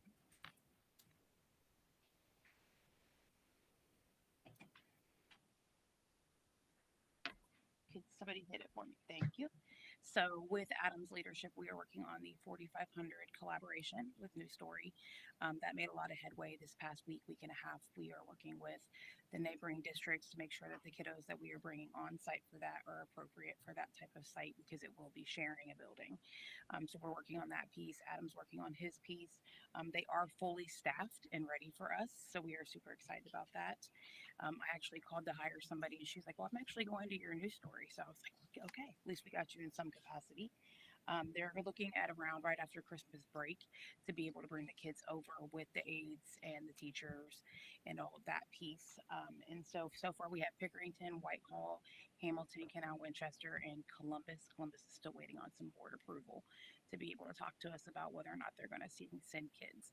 So we have, I think, about 9 spots left that Columbus is kind of asking us to go gently on because they do want to send kiddos over to us, especially the east side kiddos. And then the other piece, somebody could hit that for me. Thank you. So we are still working to hire with Mr. Trace in the HR department. We hired somebody today as a direct hire. So just watching religiously the applications. If somebody comes in, we get a quick turnaround. I think it was 4 minutes between when they applied and when we were like, hey, would you like to interview with us? So we're still working on that. We do have some long-term subs in some spots to make sure that our kids are supervised and taken care of. And those are worked on collectively with their building principals to make sure that the people that they're bringing in work with the current climate and culture of their buildings. So that's all we have in SPED. Any questions? Yeah. How many students are we going to be sending or staying here now with New Story? So last I looked, it was 6. There was one that we were thinking that was never on the original list and that I actually brought up yesterday that we were looking at to bring back, but we have to talk to the BCBA over there at New Story and some stuff like that. And there was 36 spots? Mm-hmm. And so 6 of them are ours? Mm-hmm. Yep. Okay. Anything else? All right. Thank you. Okay, Carol?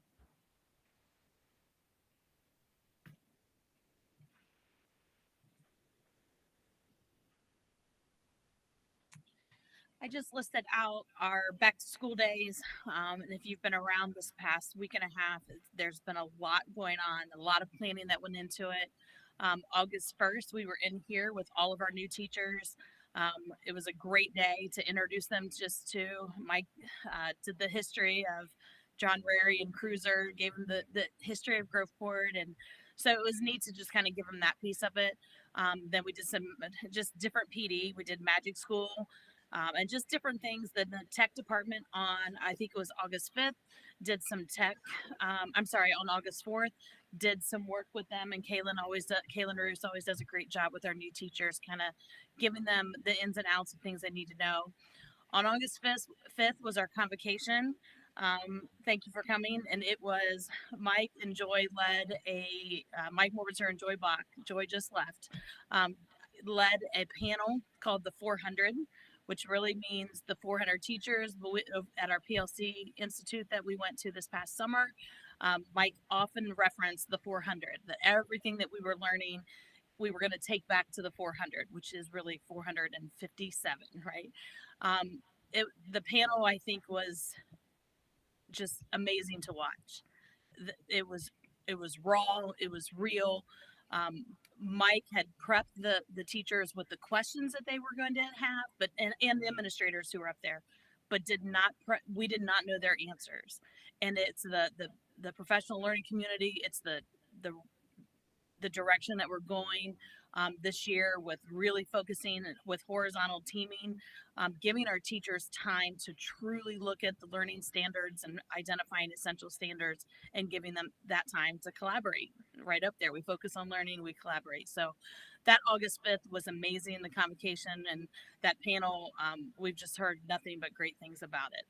And then August 6th, and we had our teachers and administrators then continue on with what we started with, with that convocation. We had every teacher at the high school all day. We had all third grade teachers in a room throughout the entire district, all coming together, talking about curriculum, talking about the standards. And so really getting everyone on the same page.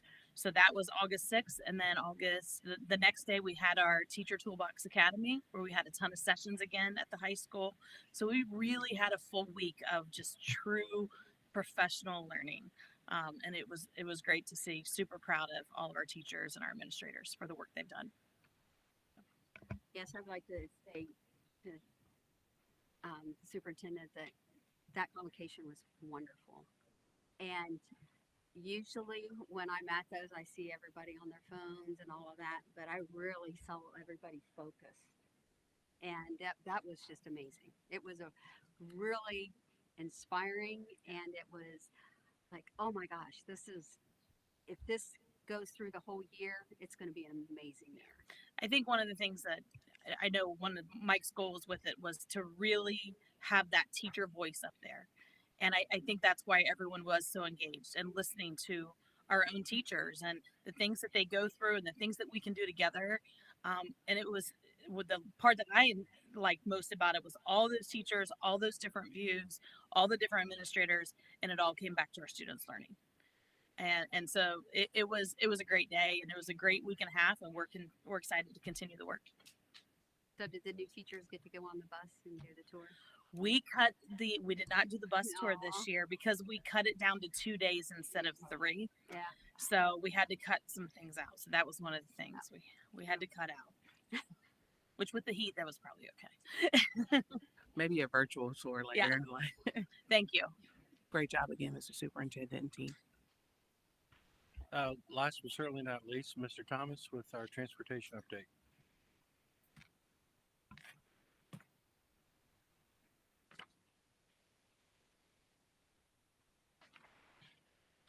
On the same day as your convocation, we had the ice cream social, and we did very well. Thank you, Ty.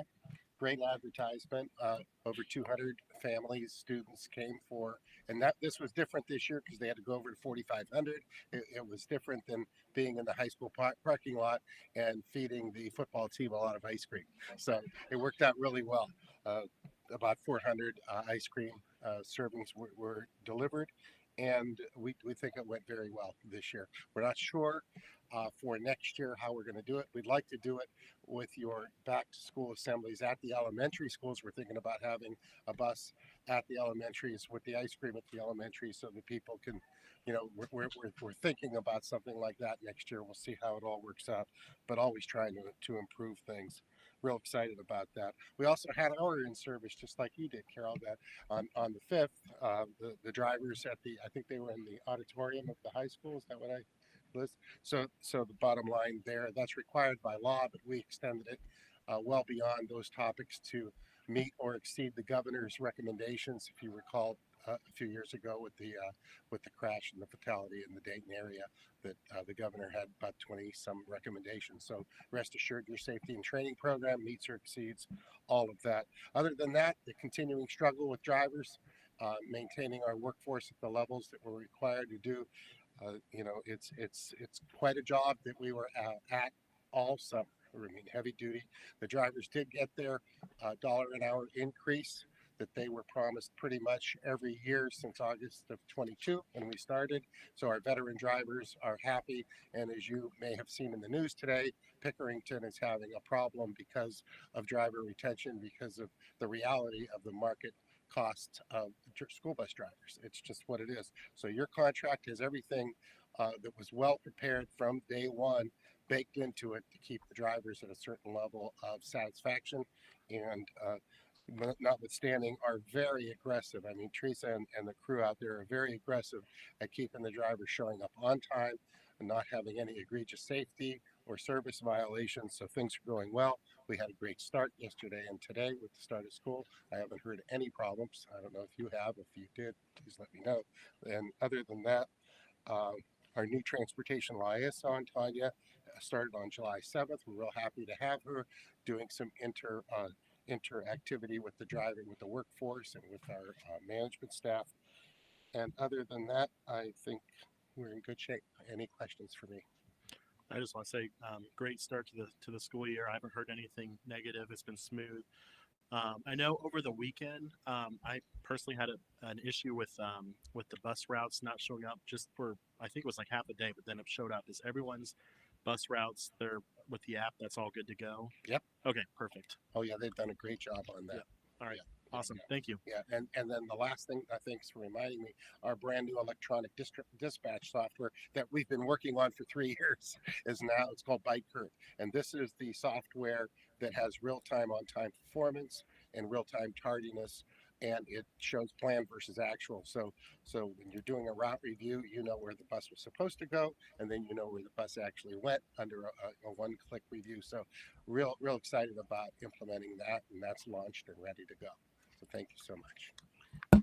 I just want to say thank you as well. My stepdaughters, with our retention, even though they don't have the same bus driver, they saw the bus driver driving a different bus.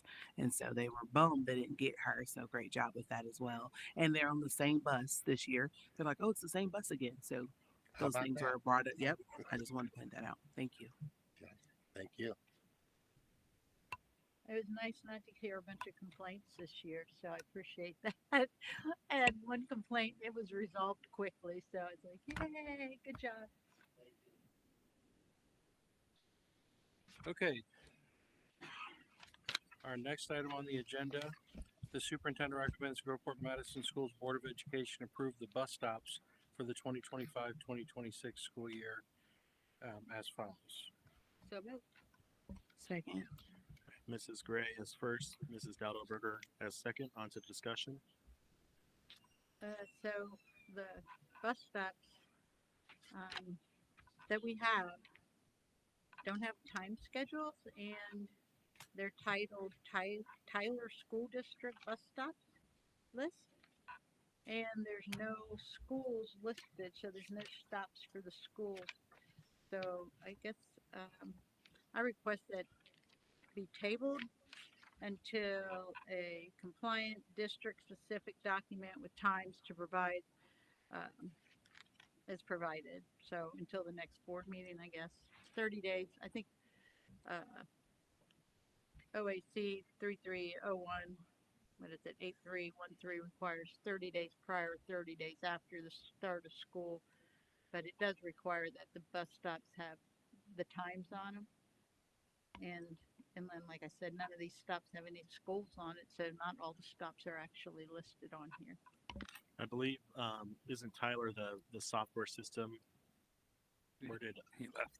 That's what I was Yeah. going to, yeah. And is there any repercussions if we do not approve these? Are we good to go, or does this mean we can't make these changes and they have to use the current route that they've been given if we don't approve these? Are already doing these, and this is a retroactive? Oh, I'm checking. oh, Mr. I'm trying to check. Mr. Hausman. has Oh, some- do you know the answer? Oh, I was gonna text Teresa. Most districts just approve the bus stop locations. You're approving them basically, and they get approved every year. You normally don't approve times because year after year those times change. The other reason you don't approve times is the same stop can be used for multiple pickups. It may be used for elementary. On another run, it may be used for middle school, and on another run, even for high school students. So those change, and depending on the number of students being picked up at each stop, sometimes the times change. So what I've seen most districts do is just approve the bus stop locations and not times. is Tyler the software? Yes, So- the Tyler is the Tyler's software. Tyler's the software. Okay. it says Tyler School District. Okay, So it was, that doesn't make sense. But also Ohio OAC 33018313 specifically says bus stops and the time schedule will be adopted by the board. Without times, we're not meeting that requirement. And adopting incomplete information creates a compliance risk for the district. Can you repeat the revised code that you're referencing again, Ms. Walsh? Ohio Administrative Code 3301-83-13.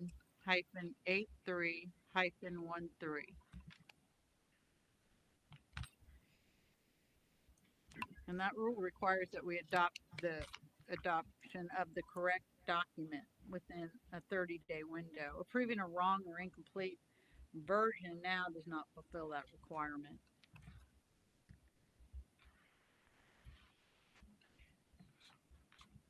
So I don't know if this is another option. I hear what you're saying, Ms. Walsh, as well as Mr. Hausman.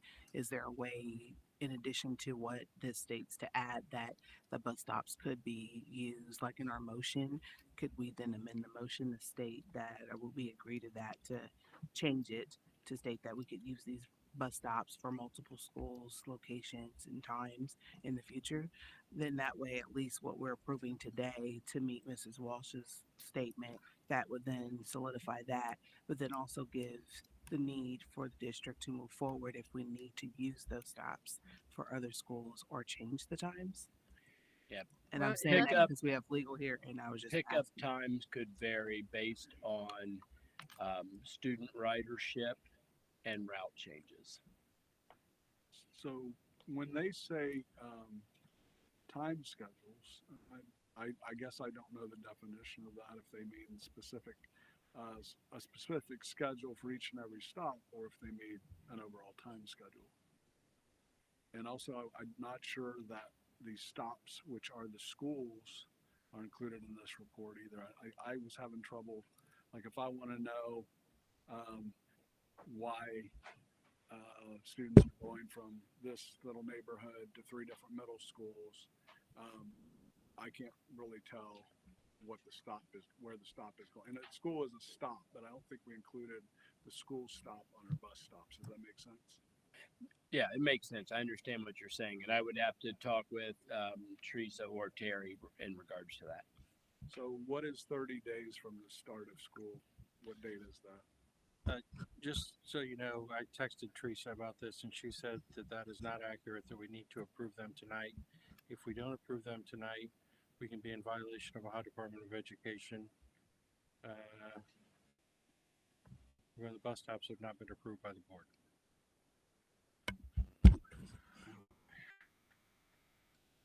What Earl, Ohio would you like Department of coming up? Education policy?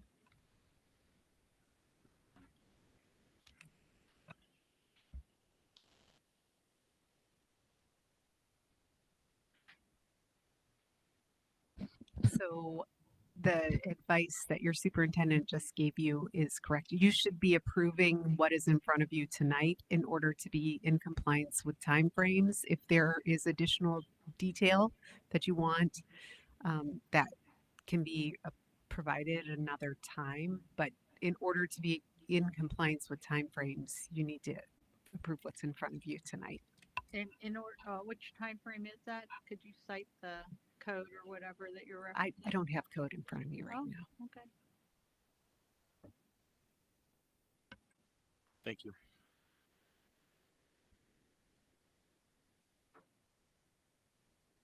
Mrs. Walsh, where did you see the 30-day thing that you were referring to?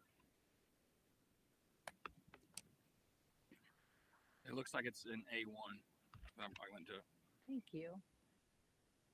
bus stops and a time schedule will be adopted and put in force by the board not earlier than 30 days prior and not later than 30 days after the beginning of the school term.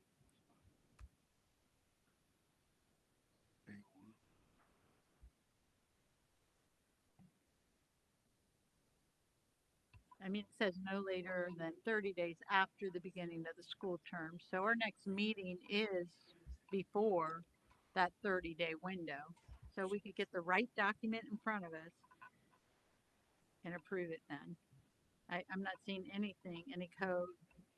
I'm just that says differently. Excuse me, could you clarify the difference in what you said and what we're looking at, or are you able to do that? Yes. Yeah, so we're looking at the legislative code, rule 3301-83-13, and it says it is the responsibility of the superintendent or designee to determine the location of all bus stops to be approved annually by the district's Board of Education. Authority to designate or relocate subsequent school stops may be delegated by the Board of Education to the superintendent or designee. Bus stops and a time schedule will be adopted and put in force by the board not earlier than 30 days prior to and not later than 30 days after the beginning of the school term. So we're trying to figure out where this conflict is that says it's now or we're in violation. So there would be a liability issue. School has begun and students are on the buses. Does that mean we don't have to follow the Ohio Administrative Code? I'm not sure what code section I'm sorry, It's I right don't here if have you'd the like code to in look front at of it. me. It's right here if you'd like to look at it. I mean, is your legal advice that we don't follow this code? My legal advice is that you approve the bus routes that have been presented to you. If there is additional detail that you want related to those bus routes, then those can be provided after tonight. So I guess my thing is, it's not that I want it, it's that I have taken an oath to follow the laws of the state of Ohio, and that's what this law says. So that's why I want it, because that's my responsibility as a board member to follow this.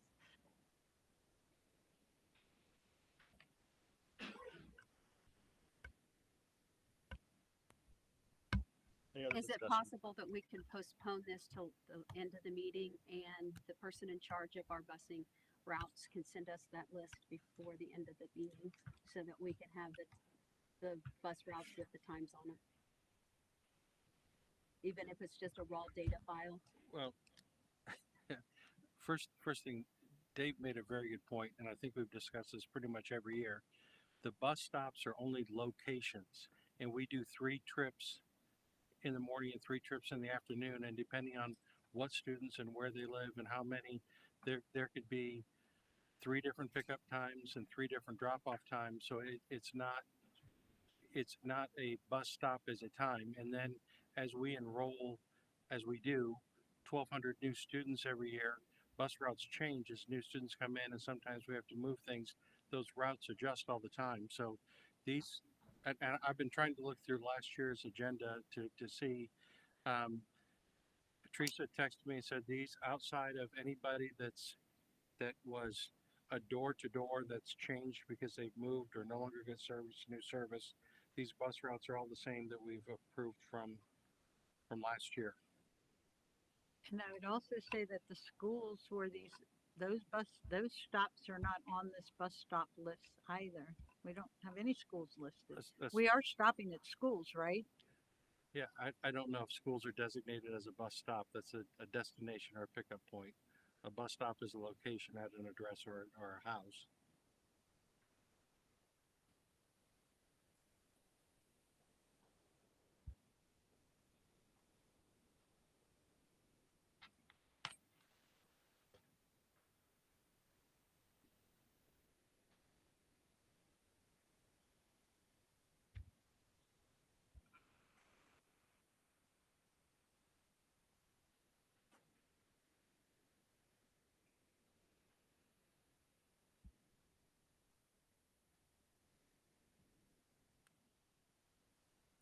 Would moving it to the end give you some time to see clarification?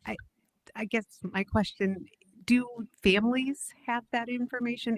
Does it exist on your website? Yes. Is there a way to pull that information from the website into a format that the board can see it?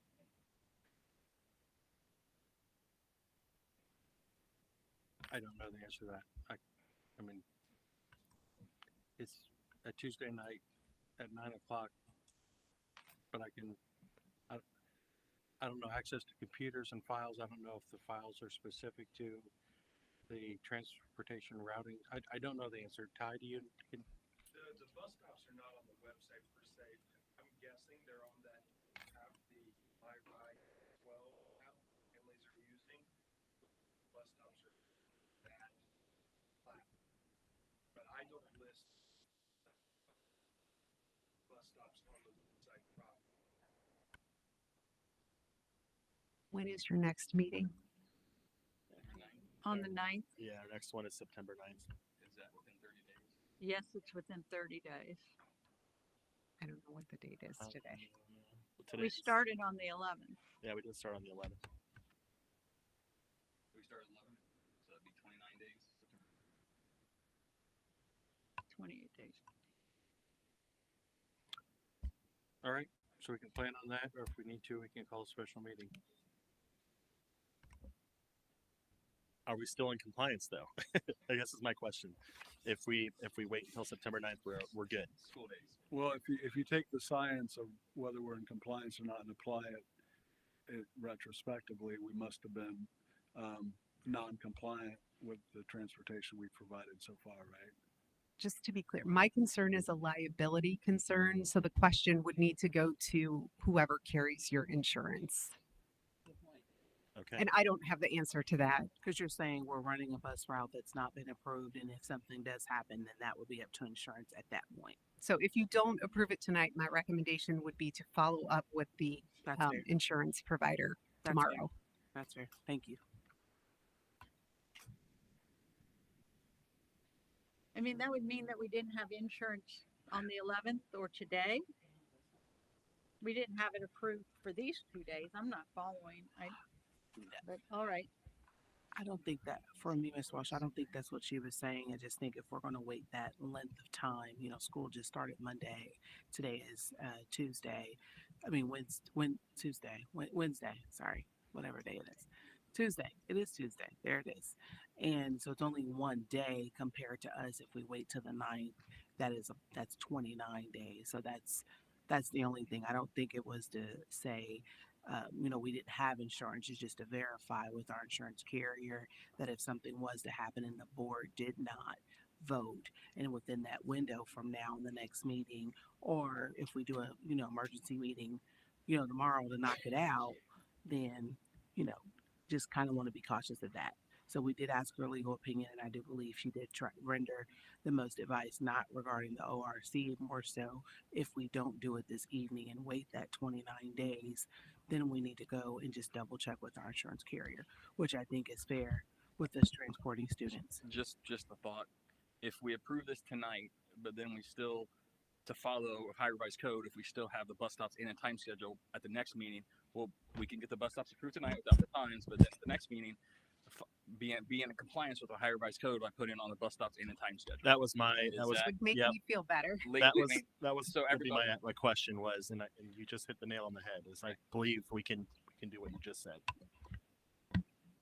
So then we're still in compliance, but we're still getting the bus stops approved, but there's no time. So with that, would that mean the superintendent could just amend the motion that will approve the bus stops pending the updated or revised schedule to include times at the next board meeting? That's what we're approving, so it's on record that way. Could we do that, Mr. Group? Yes, ma'am. Thank you.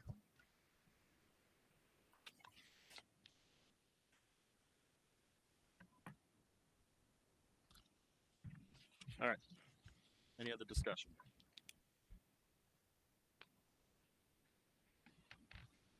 Okay, so I've got right now, Mrs. Gray made the motion, Mrs. Dowdleberger made the second. Yep. And then, yep, Mr. Groovy will amend your motion. I believe I made a motion to table this item. Oh, I'm sorry. I didn't Apologies. Do Was we have there a second? Yeah, because I didn't have it. So you made a motion to table it? Well, I'll do it now then. Based on the issues with this, I request the agenda item H5B postponed to our next regular board meeting from the agenda so that we will be able to pass until a compliant district-specific document with times as provided, and then distributed in accordance to policy. Do I have a second? Hearing none, motion I- fit. Oh, I have a question. So, actually, just give me a second, please. okay.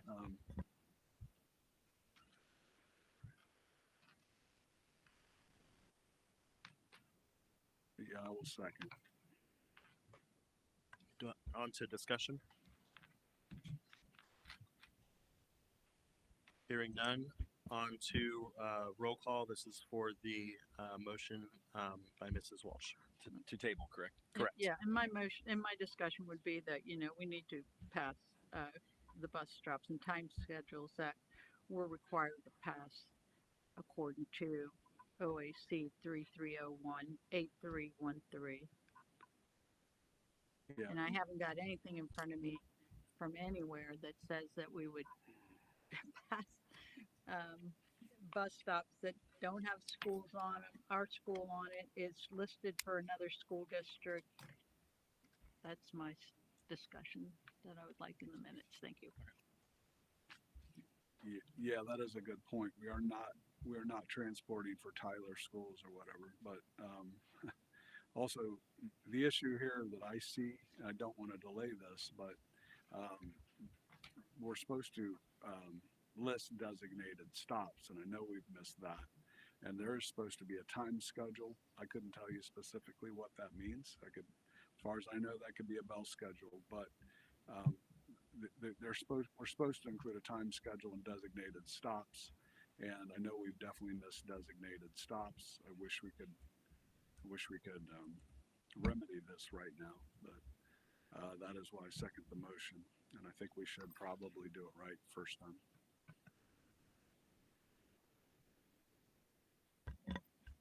Any other discussion? Hearing none, on to roll call, please. Mrs. Walsh, Aye. Mrs. Gray, No. Mr. Bauer, No. Mrs. Dettelberger, No. and Mr. Kershaw. Motion fails. On to the original motion. And we are amending, correct?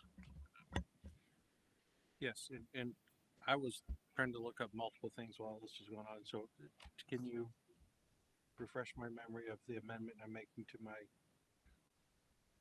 recommendation? What part am I taking out? The time? What's that?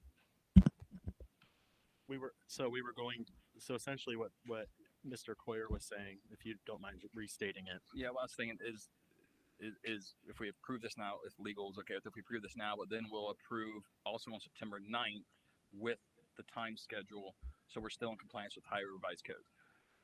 That was just my thought process. And I may have a solution. We are allowed to designate the superintendent to some of these responsibilities. So why do we not?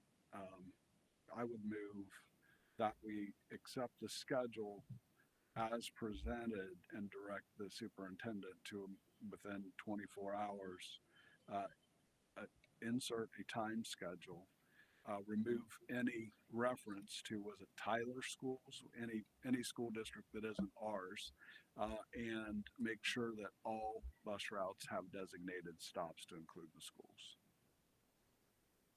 Is that a fair time frame for you? I have a motion by Mr. Kirschner. Do I have a second? Second. On to discussion. And just, I'm trying to write this down, type this down, so forgive me, but you're saying give the superintendent as a designee the power to. So we approve the schedule as presented. Gotcha. And designate the superintendent to make the following corrections, which is to remove any reference to wrong schools. I think it references Tyler. Right. And to designate all stops, including these schools, and to include a time schedule. Okay. I believe that would bring us into compliance. Yeah, and that's what I had Right. recommended for him to amend his motion too, so that's good. All right. Any other discussion regarding this motion?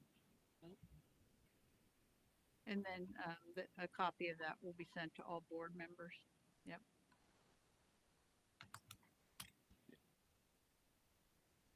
Is that a fair timeline for you, Mr. Group? Yeah.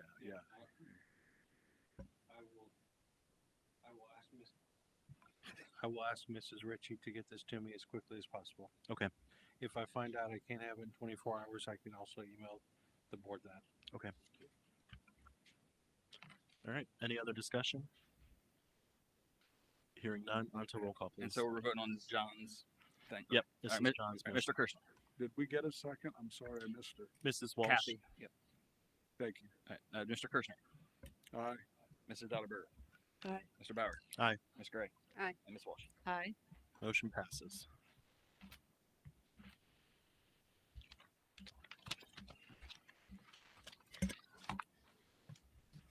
All right.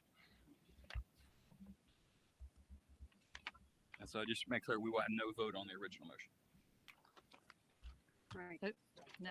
This, Yeah. Correct? Because it was amended. So this is the original motion amended. Yeah, we need to vote on the original motion. I say, or we need to vote on the original motion. We do need to vote on the original? Well, I don't think we need I to vote on. I'm just saying there will be no vote taken on the original because Yeah, it no was vote amended in the past. Okay. on the original, because it was Correct. passed together. Correct. I was just letting you know. There's no Oh, vote okay, on it. gotcha. Thought you were wanting us to do that, and I'm like, wait a No. minute. I'm just letting you know there's no vote on it. Okay. All right, on to item 6. Superintendent recommends that the Groveport Madison Schools Board of Education approve payment in lieu of transportation reimbursement. The Ohio law allows for public school districts to determine the impracticality of transporting resident students attending schools not located within the district after consideration of a number of factors.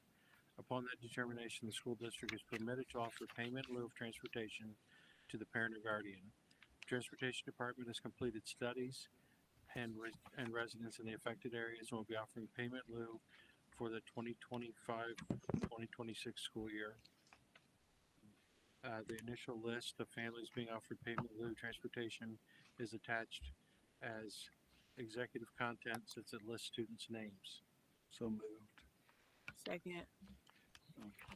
So correction to the record, if we didn't already, subject 6, second to last line under recommended actions is modified to reflect the 25-26 school Yep. year. I got it. I never changed it.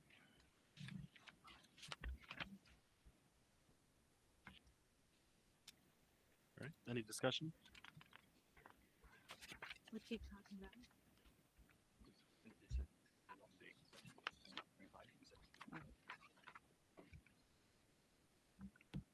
On to roll call, please. Mr. Kirschner, Aye. Mrs. Dotterberger, Aye. Mr. Bauer. Aye. Ms. Gray. Aye. And Ms. Walsh. No. Motion passes.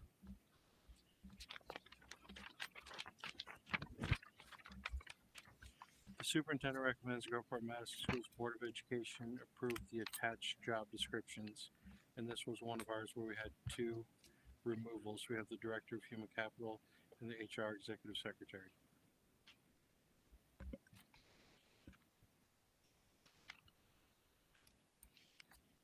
Have a motion? Oh, do I have a motion?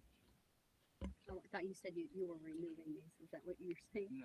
No, there were 2 other job Oh, 2 descriptions. other on the ones. original. Oh, Okay. I thought he was saying. I'm sorry.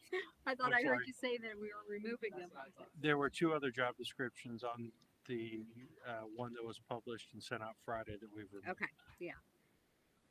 So moved. Second. All right, Mrs. Gray is first, Mr. Kirschner as second. On to discussion. Mr. Group, could you clarify, because I didn't hear and I can't, what it says here doesn't make sense. What happened Friday? Did you have job descriptions on here that we didn't need and you removed them? Is that correct? We had 2 other job descriptions on the original agenda that I pulled because we're gonna have to do some continued analysis of how we're gonna do things. Thank you.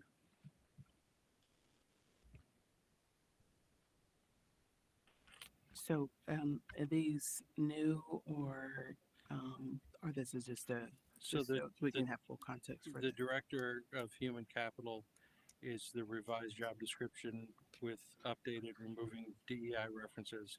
And the HR Executive Secretary is a position as, well, assuming the change happens later tonight, Jamie Scott's position is being filled with someone who was an administrator in the HR department, and we reduced an administrative position in there and added an HR secretary.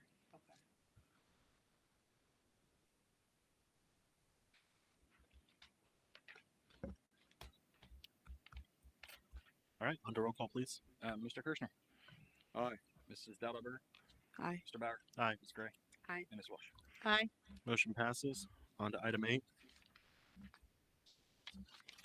The treasurer recommends the Groveport Madison Local Board of Education approve the minutes for the July 8th regular board meeting and then the June 16th, June 23rd, and July 30th special meetings. So moved. Second. I have Mrs. Gray as first, Mr. Kirschner as second. On to roll call, please. Good discussion item. I would like to amend to remove the July 8th and vote on it separately, please. Or to actually could we postpone? I move, strike that. I move to postpone the vote on the July 8th meeting minutes as it needs quite a bit of feedback and correction on my end. Do I have a second? Second. On to discussion. Hearing none, on to roll call, please. Mr. Kirschner. Aye. Mrs. Dellenberger. Aye. Mrs. Bauer. Or Mr. Bauer. Sorry. That's all right. Aye. Ms. Gray. Aye. And Ms. Walsh. Aye. So Motion. that was to postpone July 8th. Motion passes. Now on to the original motion. So I had changes that I attached to the July 16th. I sent those to Adam today. I sent them to everybody today, actually. Yeah. I And would have it that they be, the July 16th be pulled out and then be approved for the changes that I have You mean June put 16th? in. I'm sorry, June 16th. Yes, thank you, Adam. All right, so you made a motion to amend June 16th meeting minutes. Mrs. Walsh, Yes. do I have a second? Second. On to discussion. I don't understand what are the changes that you're wanting? So Yeah, I I- thought it was on my email that I sent you. All No? I see is that it's the agenda or the minutes that were currently typed. I don't see any changes. Oh, I'm sorry, the one I have, when I pull it up, it has it. I guess you have to open it in Word in order to see those. Getting you it have at Word. 5 o'clock, you complain that things aren't given to you 48 hours in advance, but then you expect us to make these changes in less than 48 hours in 2 hours. I appreciate your comment, Ms. Gray, but I got these documents. I got the board packet on Monday. These were also emailed to us. Well, prior, I'm just telling you, I got the board packet on Monday, so but these were that's emailed what I'm to us saying. early July. Well, think it 48 was. hours. That's what you said. I can't July. get everything, just like I don't get everything 48 hours. I'm sorry I feel that way. But if you don't want to make the changes, that's fine. All right, But any there- other discussion? It says in those meeting minutes, these are simple changes. Loaf, that we're talking about a loaf of bread or something, right? what? You asked question. I would just wanted to state that I would just need it the way it reads for me, Ms. Walsh. Like I'm not able to decipher if it is what is the correction versus what was there. So I would literally have to use both screens to reread line by line, at least from my end. So Well, I do appreciate you sharing them, but I'm not able to. I'm Hey. not seeing what you're seeing. I'm sorry that you're not able to see it. I guess So you your have to open changes- it up in a Word document. One of the problems is that Mm-hmm. the way that I they're see what you coming did. through to me when I get them from Adam, I can't edit them. And when I go to put them in a Word document, it won't let me do that either. It comes Okay. up with some text, so I see what you're saying. it's a problem. I follow. Thank you. I just need it. Any other discussion? On to roll call, please. And so we're voting to amend June 16th minutes from Kathy's email. Correct. Mr. Kirschner. Hold on. You want time? I wouldn't be able to read what she sent. Okay. Because we didn't All right. get it till five. Hang on 1 second. I just at least want to read it if that's okay.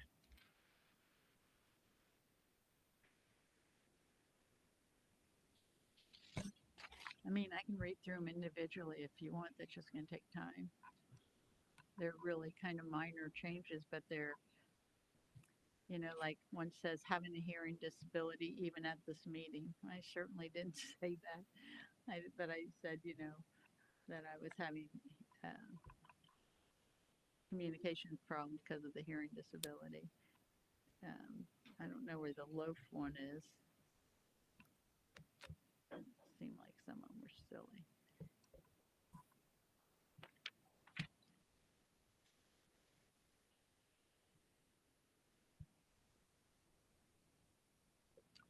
And I apologize. So this would have been a special board meeting, so I would have been the one typing these.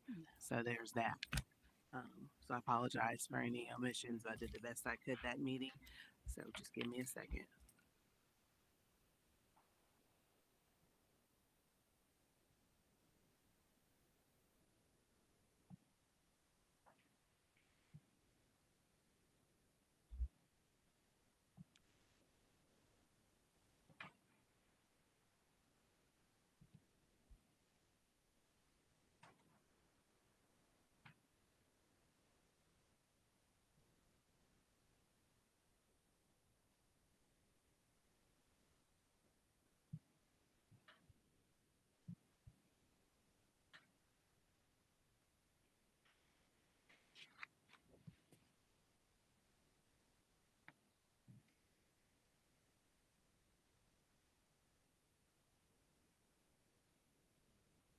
And can I ask something?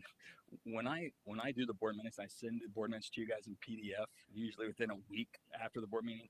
Can you guys please get back to me? I mean, I think during my evaluation, if I gave them to you within a week or 10 days, you're supposed to get back to me so we didn't have this and make these board meetings so long. Like you're supposed to get back to me, I think the Tuesday before the following next Tuesday board meeting so we could discuss this. And like these I board meetings. apologize. I should have I- got it to you yeah, a lot sooner, but It's like it the- seems like the every one meeting we talk about. But yeah, so if you guys could give, because I make mistakes, but I give them to you well in advance. So you guys look at them, and then get back to me. So we're not sitting here. That's fair. Fair. Do I need more time?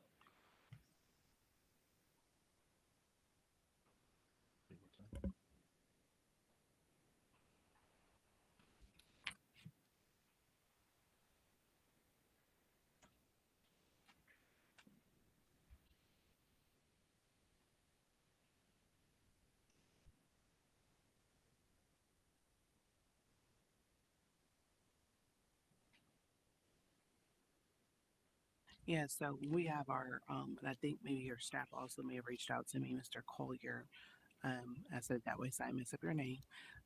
That maybe I need to come in and meet with your staff immediately just to make sure, because I'm literally trying to type diction as they're saying it and then need to then go back and but I did capture as much as I could. It's minor things like Kathy did say when I'm looking at her notes, but maybe that would also help when I have to be treasurer pro tem.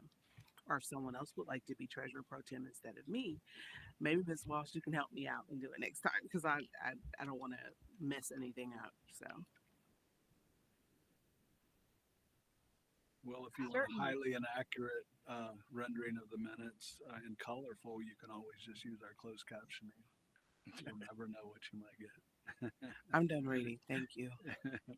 All right. Any other discussion on this motion? On to roll call. So to please. repeat what we're doing, the motion is to amend the June 16 minutes per Kathy's email. Correct. Mr. Kirschner, Aye. Mrs. Dauberberger, Aye. Mr. Bauer, No. Mrs. Gray, No. and Mrs. Walsh. Aye. Motion passes. We are on the original, back up to the original motion of approving the Well, we got to do, John, asked the motion to postpone July 8th minutes. Yeah, We voted on that. Oh, sorry, what was that one? that was a yes. It was, yeah, 5-0. 5-0, sorry. I'm trying to It passed. do multiple things. So now we're back to the original, Okay. The original one. July 30th. So it'd just be June 23rd and July Correct. 30th minutes. Okay. Correct. Okay. And it was first by Libby, second by John. Yes, that is correct. All right. On to roll call, please. Mr. Kirschner? I was not at all of these, so I abstain.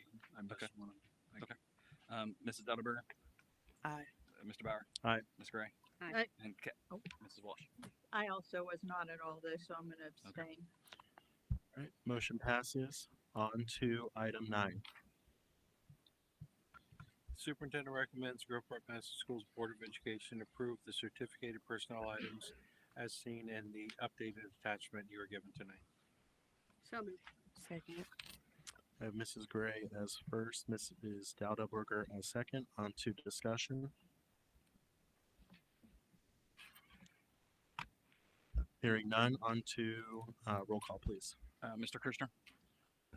Aye. Mrs. Duttelberger? Aye. Mr. Bauer? Aye. Ms. Gray? Aye. And Ms. Walsh? Motion passes. On to item 10.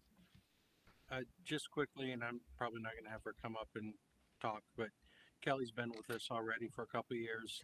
She's moving over to, was it just 1 year? Oh, I'm sorry. Seems longer. Just 1 year. She's moving over to the student services position. She's actually been working in that capacity. So there's lots of things going on right now. Kelly, welcome and congratulations.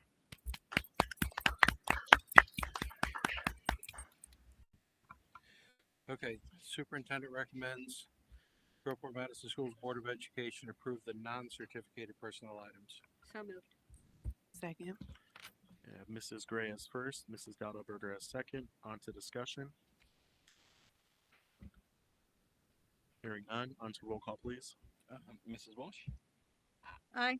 Mrs. Gray? Aye. Mr. Bauer? Aye. Ms. Duttelberger? Aye. And Mr. Kirschner? Aye. Motion passes. On to item 11.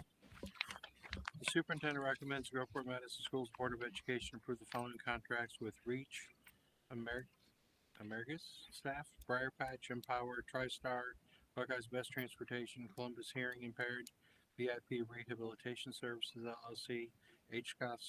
Scott Lockett, Ben Nevis Consulting, Blueberries Therapy, and Specialized Speech Technologies, as outlined in the attachments. Yes. So moved. I'd like to make a motion to pull. Oh, yeah, you're right. I'm sorry. I'm going out of order. Second. Mrs. Gray as first, Mrs. Dowdelberger as second. I would like to make a motion to pull Mr. Lockett's contract out, please. Second. To pull it out. To pull it out. You don't. Because you can use out and vote separately. Okay. So, okay, I'm sorry, I was getting that into, what do you want to do? Pull out Mr. Lockett's contract, please. Kind of like we just did with the board minutes, just kind of pull that out and vote separately on it. Okay. Which, Is this part of a consent agenda, this portion? No, there's no No. consent agenda. which, He one, wants I to, don't see that name he on wants to this pull out, list. towards the end, Scott Lockett, DBA, Ben Nevis Consulting LLC. He wants to pull that out and vote separately. And I have a question, because I thought, honestly, I thought we just approved his contract in the last few months. Am I mistaken? Is he here? Or is he gone? I'm pretty sure I just saw, I think we just saw that and already approved it. Is What's that? Yes, please. So Seth, is that VIP school contract, Groveport Madison? Is his contract on this? Do we have a Yes, check so the contract that you approved earlier that you're talking about is the one for the end of 24-25, and then over the summer work for different evaluations, kids requests. But it was This just in the last few months. Yeah, Okay, and this thank is you. for 25-26. Thank you for that. You're welcome. Yep. And to answer Mrs. Walsh's question, I would request that we're voting separately on the agreement for school psychology services contract. I'll second it.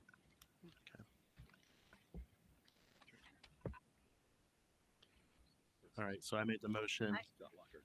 I don't see that contract here though, in this list of contract. Oh, this one? Services contract. All right. Okay. I do have a question with the transportation. I thought we had transportation services through our community bus service for special ed students. Real quick, so I made a motion. Mrs. Gray seconded it. We need to vote, I believe, on that motion first. Oh, okay. Sorry. Yeah. So to address the Oh, transportation. hang on 1 second. Sorry. Sorry. So this is a motion to remove and vote separately on the Scott Lockett. Correct. Okay. Seth first, Libby second. Mrs. Walsh. Aye. Mrs. Gray. Aye. Mr. Bauer. Aye. Mrs. Edelberger. Aye. And Mr. Kirschner. Okay, motion passes. Okay, go ahead. So the reason that there are different types of transportation companies is there are things that take place when kids are not safe to ride the bus. And so it becomes an issue or a liability for us as a district, for the bus, the kids itself, as well as the employees. Then we also have the means of transportation on a bus to some of our out placements, for example. So you have, if you're going all the way to New Story on Sawmill Road, it's inefficient to put 3 kids on a bus to take them there, whereas it might be more efficient. There are other reasons, like if a kid needs a barrier vehicle or whatever, there's just specialized things that take place in cars that we can't always do on a bus. Does that answer your question, Ms. Walsh? I thought our bus service did that too, though. No. No, Okay. just the bus. Thank you. Yeah. I believe they told us that with the rate that we pay our drivers, it would be, but by the time they bought the specialty vehicles and staffed them, it would be cost prohibitive. Correct.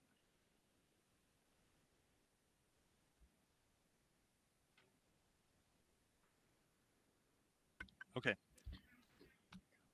So we need to vote on, which one do we vote on first? So far we had a motion to remove Scott Lockett. So now we need a motion to approve his contract. Okay. So we need to do a motion for that. Because right Make now a motion. we just did a motion to pull him out. Okay. Yeah. Yep. Make the motion. So I make a motion that we approve the school psychology services contract. I Right. just did. Oh, you did? Second. All right. So I have Mrs. Gray as first Yes, there we go. and Mrs. Walsh as second. Any Correct. discussion? I'm just going to say I'm abstaining on this vote due to being a City of Groveport employee. Mr. Kirschner. Aye. Mrs. Edelberger. Aye. Mr. Bauer. Abstain. Ms. Gray. Aye. And Ms. Walsh. Aye. All right. Motion passes. Now on to the original motion. Correct. We already had a first. It was Yep. Mrs. Gray, seconded by Mrs. Dadelberger. Any other discussion? On to roll call, please. Mr. Kirschner. Aye. Mrs. Edelberger. Aye. Mr. Bauer. Aye. Ms. Gray. Aye. And Ms. Walsh. Aye. Motion passes. On to item 12.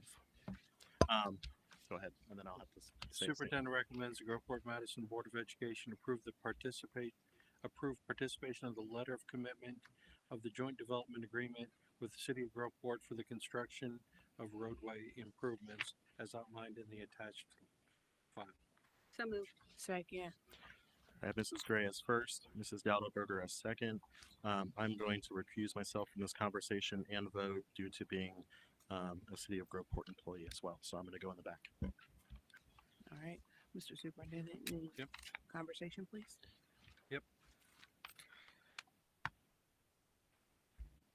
Okay, this is the same project that we competed for last year. This is to add extended and move turn lanes into 4500 off of Hamilton Road. Last year, our application scored well, but not high enough to receive funding. This year, we're attempting this again. Madison Township is also committed to being a funding partner in this, which should give us additional points to do this. Last year, we actually were required to transfer money over and then transfer it back at the end. This year, all we have to do for the application is submit this letter of commitment. It's for the same amount as last year, and it allows the city of Groveport to complete the application for those turn lanes, which would give us, I think, at least 4 different funding partners in doing this. What was the dollar amount last year? Same as this year, 100, a little over 138,000. 138, which is 10% of the project. Correct, Adam? Yes, I think. Or, well, no, it's not 10%. Close to. So our portion is 10%. Is that correct? The school district's portion? I think the total correct because they're going to get funding from Madison Township. They did a lot less, and then the city's going to put money into then the grant or the application. What we're doing. So I understood you to say that the township is a much smaller percentage. Is that correct? Correct. I don't know what the exact number they did, but I know they approved that at their last meeting. Thank you. Could you guys get us that just so we kind of know what the percentages are? Yes. Thank you. Is there a time frame on when this has to be presented, the application? The application is due at the end of August. Or maybe I don't know that for sure. I know that they need to have all the documents by the end of August. And so this was the board meeting that worked within our timeline to do this. Correct. So with the conversation you've been having, does it sound like everyone's really excited and on board? And do we feel like we have a better shot this time because we have more partners? Adding an additional partner should give us additional points. But it also comes down every year to what the other projects are out there. I mean, you know, our application last year could have potentially been funded in other years, depending on what, again, other projects are doing that. So we're hopeful and keeping our fingers crossed. And what, can you explain the project again for the record? It is offset turn lanes at 4,500, like they did in front of Eastland, just at the next stoplight up. Is it going both ways, north and south on Hamilton? It is both. It will be a significant traffic improvement and a safety improvement. Having the turn lanes being offset, it's easier clearance to see oncoming traffic.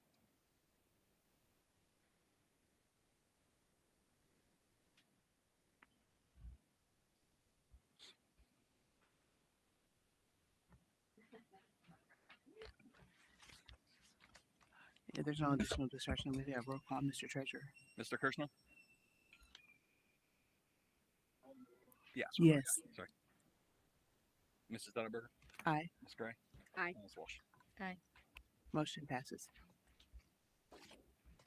Get set back in.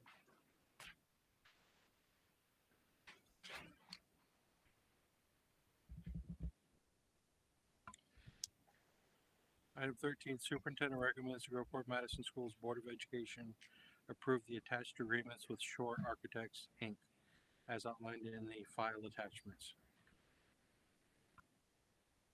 So moved. Second. Have Mrs. Gray as first, Mrs. Dowdleberger as second. Any discussion? Yes.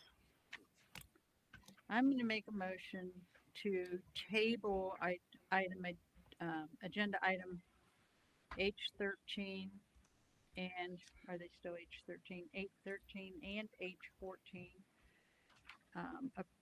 Approve the Groveport Madison architectural agreements for 4,500 and H14 approve the resolution awarding contracts to 4,500 South to Hamilton Road renovation projects, electrical and equipment scope on the grounds that one, the district has not adopted short-term, long-term facilities plan as required under policy FB facility planning. The board has not reviewed or approved any working drawings or specification from these projects in violation of policy FEF, construction, contracts, bidding, and awards, which requires board approval prior to bidding on contracts. Construction activity and renovations have already begun at 4,500 South High Street without prior board approval, without public input, and without documentation demonstrating compliance with board policy and applicable building codes.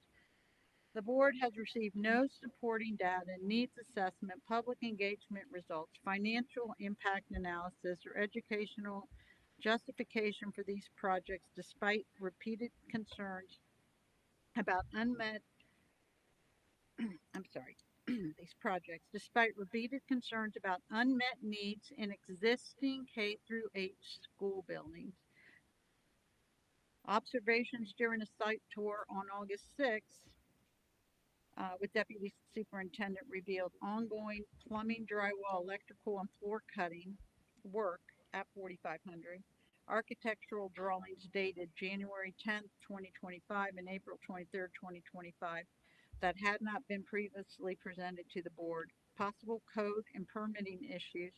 In fact, I think I was told there was a stop order, but I don't know if that, I haven't verified that.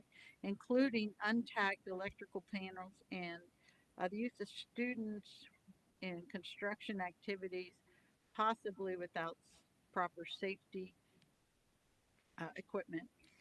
For these reasons, I move that agenda items H3 13 and H14 be tabled indefinitely until the board adopts a comprehensive facilities plan, reviews the approved and approves all related specification and ensures compliant with all district policies and legal requirements. Is there a second? Second. On to discussion. Yeah, so I would like to know how our graduates and students were engaged in this project. And I can tell you what I know from some of the students that were engaged and from what I saw on site. When I went on site, I saw saw cuts where we had severed electric, and I saw wires hanging where we had demoed lighting. So I went to the electrical panel. Typically, when you do a saw cut through 8 inches of concrete, you do some type of ground rendering through MRI or X-ray technology, and you tend to avoid the electrical because once you cut it, it becomes expensive. When I went to the panel, there was one little piece of electrical tape run down all the breakers, no lockout, tag out. When I spoke to the students who had, a couple of students who had worked the project, they said they had been hit about 8 times, and with electrical voltage. They had the breakers had been misidentified, and they were told things were hot when they were not. They demoed lighting without replacing the wire nuts, and were sent back to replace the wire nuts later. And they were not given any hot sticks or safety equipment to address whether the circuitry was hot until they had been hit many times. The ones I spoke to basically quit the job because of that. Also, they mentioned that, in fact, the saw cuts in the floor were done while the electrical system was energized, and it did result in blowing out the electrical. So lots of safety concerns with our recent graduates and a current student. I'm just really concerned with whoever was managing this and what I'm hearing. If you look at the news, very recently a man was electrocuted working on the lighting at Walmart Distribution Center. I believe these are pretty high voltage situations, could be 277, and it's just so wrong what I've been told. So, I didn't even know really work was going on until it was already happening. So I don't think that's right either. I think we should honestly, with the playground equipment, the different things that I see going on, I really wish that I could be part of a facilities committee, because this is just some of this stuff is just really troubling to me. I've been in projects where we replaced every light at Owens Community College and the lights at all the southwestern city schools. So I fully understand the dangers and what's involved, and we just missed the mark. Well, I'm gonna try to respond a little bit. I'm gonna have Dave come up, and of course, all of this is just gonna be shooting from the hip because I have not, I wasn't given the courtesy of knowing about any of these And I just found out, issues in the last, today. yesterday. Oh, okay. I was just able to speak to the students. We viewed this, we just went over to see what was happening. And so this is all pretty fresh. Okay. I'm not trying to, Well, it's blindside difficult anybody for us to anymore. give thorough response to any of this, just hearing about it in public session like this, but I'll do what we can and we'll certainly follow up. But Dave, first question, did we have any students there? No, there were no students. Recent graduates of our construction program over at the high school. They were they were considered our A-list students of our construction program, and they were all graduated. And this was an opportunity to give some of them a chance to work in the field until they found full-time employment. And were they employed by the board? Or did we hire them to Yes, casual we work did. this summer? They were all hired by the board. We had them as on the sub-custodial list, and they were paid accordingly. How many times have you talked about the projects at 4,500? Whether it's the special ed classroom, the ROTC program, the Cruiser Excel renovations, and didn't we have budget approval for this from the board? Yeah, I know over the last year or so, it's been brought up multiple times. We've gone through several different iterations of what this may look like, but it's been discussed at several board meetings. I don't disagree. Having discussions and passing motions and actually authorizing work and approving plans are not the same thing. And I would challenge you that there was a junior working on this job, and but we'll find out. Yeah, not to my understanding. It was my understanding in conversations that I had that every one of them were graduating. And regardless, I just want to point this out. For me, there are reasons. It's one thing to say, "Here's our vision." It's another thing for the project to be down the road, and then you go and look at it, and there's drawings already on the table, bid dates passed, or that kind of thing. So. I think if you look at our policy, I think there's room for improvement in this, and I definitely believe.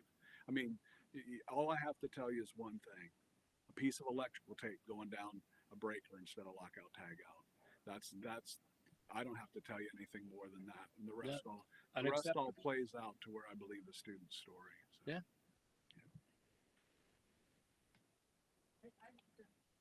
I'd say our district policy F8, FB, and FEF require we operate from an approved facility plan, review and approve working drawings and specifications, and follow an orderly process before awards contracts. The board has not done that.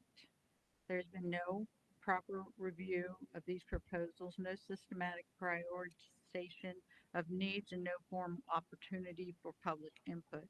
The community recently voted down a facilities bond. That was a clear signal to spend wisely, be transparent, and focus on the most urgent needs first. Those urgent needs are our existing K through 8 buildings, where safety hazards, maintenance problems, and accessibility concerns remain unresolved. Approving major renovations at 4,500 South Hamilton Road now without a facilities plan, without a committee to review, without addressing our highest priorities is not responsible stewardship of our district resources. Until those steps are taken, I cannot support agenda item H13 or 14. Mrs. Walsh, do you consider overcrowding in buildings to be a safety issue?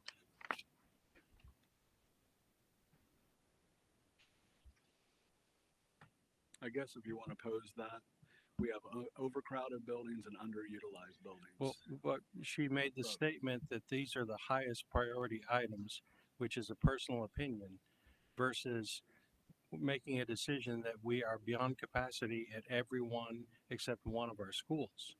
We also were dressed down for not having engineers and things work on a flood area that was not supposed to be used as a storage area. So I guess I'm getting mixed messaging here about, are we supposed to move forward? Are we not supposed to move forward? It's You're supposed to provide a short-term and a long-term facility planning for all of our facilities. I've not seen one. We had a board committee that hasn't been appointed. A person hasn't been appointed. That's what would we you need to do. We disagree? need to follow our policies. Would you disagree that we've talked about the 4500 development multiple times? It's been in board updates. We've had multiple presentations. That doesn't, why was the plan brought to the board? Have we not been talking about the 4500 building multiple times at multiple Why weren't the meetings? plans brought to the board per our policy? We have to follow our policy. Why don't we have a long-term plan? We've talked about it, but we could also put those, programs in place at our current schools. Put We can the make programs renovations to our current schools. as options. based on what facts does that? Where does that come from? I guess I'll interject. I like to make database decisions. Like when you talk about overcrowding, we have what used to be a freshman building that's underutilized and a high school that's overcrowded. But we had discussions, but a discussion doesn't render the board approving. Hey, let's move ahead with a $500,000 or $750,000 project. You want to see that in front end a little bit, at least a rough cost estimate. I don't think there's ever been any cost estimates. We've talked about, hey, we're going to do this, hey, we're going to do that. So the answer that I would have is, yeah, let's move forward together, but hey, have a look at the board policy while you're doing it. And we've said it, and we said it before, and I'll say it again. There is a need for a facilities committee. There are needs for committees, and obviously we're not moving forward together. And we don't have agreement or buy-in, or we don't even really know that. I don't even know that this board knows that we were down the road with temporary employees saw cutting and gutting a building. And certainly, I don't think we bought off on a plan for that, or I think it was just, honestly, I think it was just story time. We are supposed to govern through policy. What we're pointing out here is we missed some opportunities with policy. That's all. Right, and I agree. It's the board's charge is policy, and the administration's responsibility are the day-to-day operations. We agree there. With respect, this isn't an opinion. This is, it's about policy. Policy FA, FB, and FEF all require that we have a plan. We approve the drawings before awarding contracts. We haven't done that, those steps. So proceeding would be out of compliance and would expose the district. And what funds are we using for these? Have those funds been certified for this project? Is this a federal job or is this a state job? Where are the funds coming from? Are they being taken away from what we should be doing to mitigate the mold at Middle School South, the flooding and mold at Middle School Central? All right, any other discussion? All right, we are voting on the motion to table agenda items H13 and H14. Correct. On to roll call, please. Ms. Walsh? Aye. Oh. Sorry. Did you? Yes, I do have. Sorry. Yes, thank you. So with that particular project, what will that do? Let's come back to that question again. I know we've already started. So how does that impact learning? How does that impact, are we at a place where we can stop, start, that kind of thing? Does it limit the space? And then what we have going on with New Story, we have those students geared up to come in. We've had our director of special ed come up. So I just want to talk through that. I heard my colleagues, but I just want to understand that piece, please. Thank you. Yeah, you're correct. We've talked with New Story. We've tried to develop a plan. So yeah, tabling this is definitely going to set that back. As far as Excel goes and the student who attend Excel, you know, they've been housed other locations right now while we try and get the Excel room ready. So tabling this would also cause a delay in getting them back into the 4500 location. And same with JROTC. So we've been attempting to try and get as much done as we could while we were waiting for review of the agreements through legal counsel. There was some delays there. That's why we were doing what we could in-house and with temporary help. Now that we have the agreements, legal's reviewed everything, we're hoping to move forward so we can get the students back into this building, move forward with the agreements that we've tried or attempting to put together with News Story, so the building can be utilized by our students in the district. I see policy FA, the board goals is to provide the facilities needed for the number of students in the district. The News Story, you bring that up, we said, what, 6 students are going to be there? To provide the kind of facilities that best support and accommodates the educational programs and develop a long-term planning and evaluation program. I'm just wondering how that fits in, those 6 students, with all of our other students. How many students do we have in the district? Mrs. Walsh, I believe we've discussed this openly about that there would be a cost savings for our students and there'd be revenue stream for the other students coming in until the demand grows for our students. Recent data shows that autism is affecting about 1 in 30. It's our largest growing special needs population.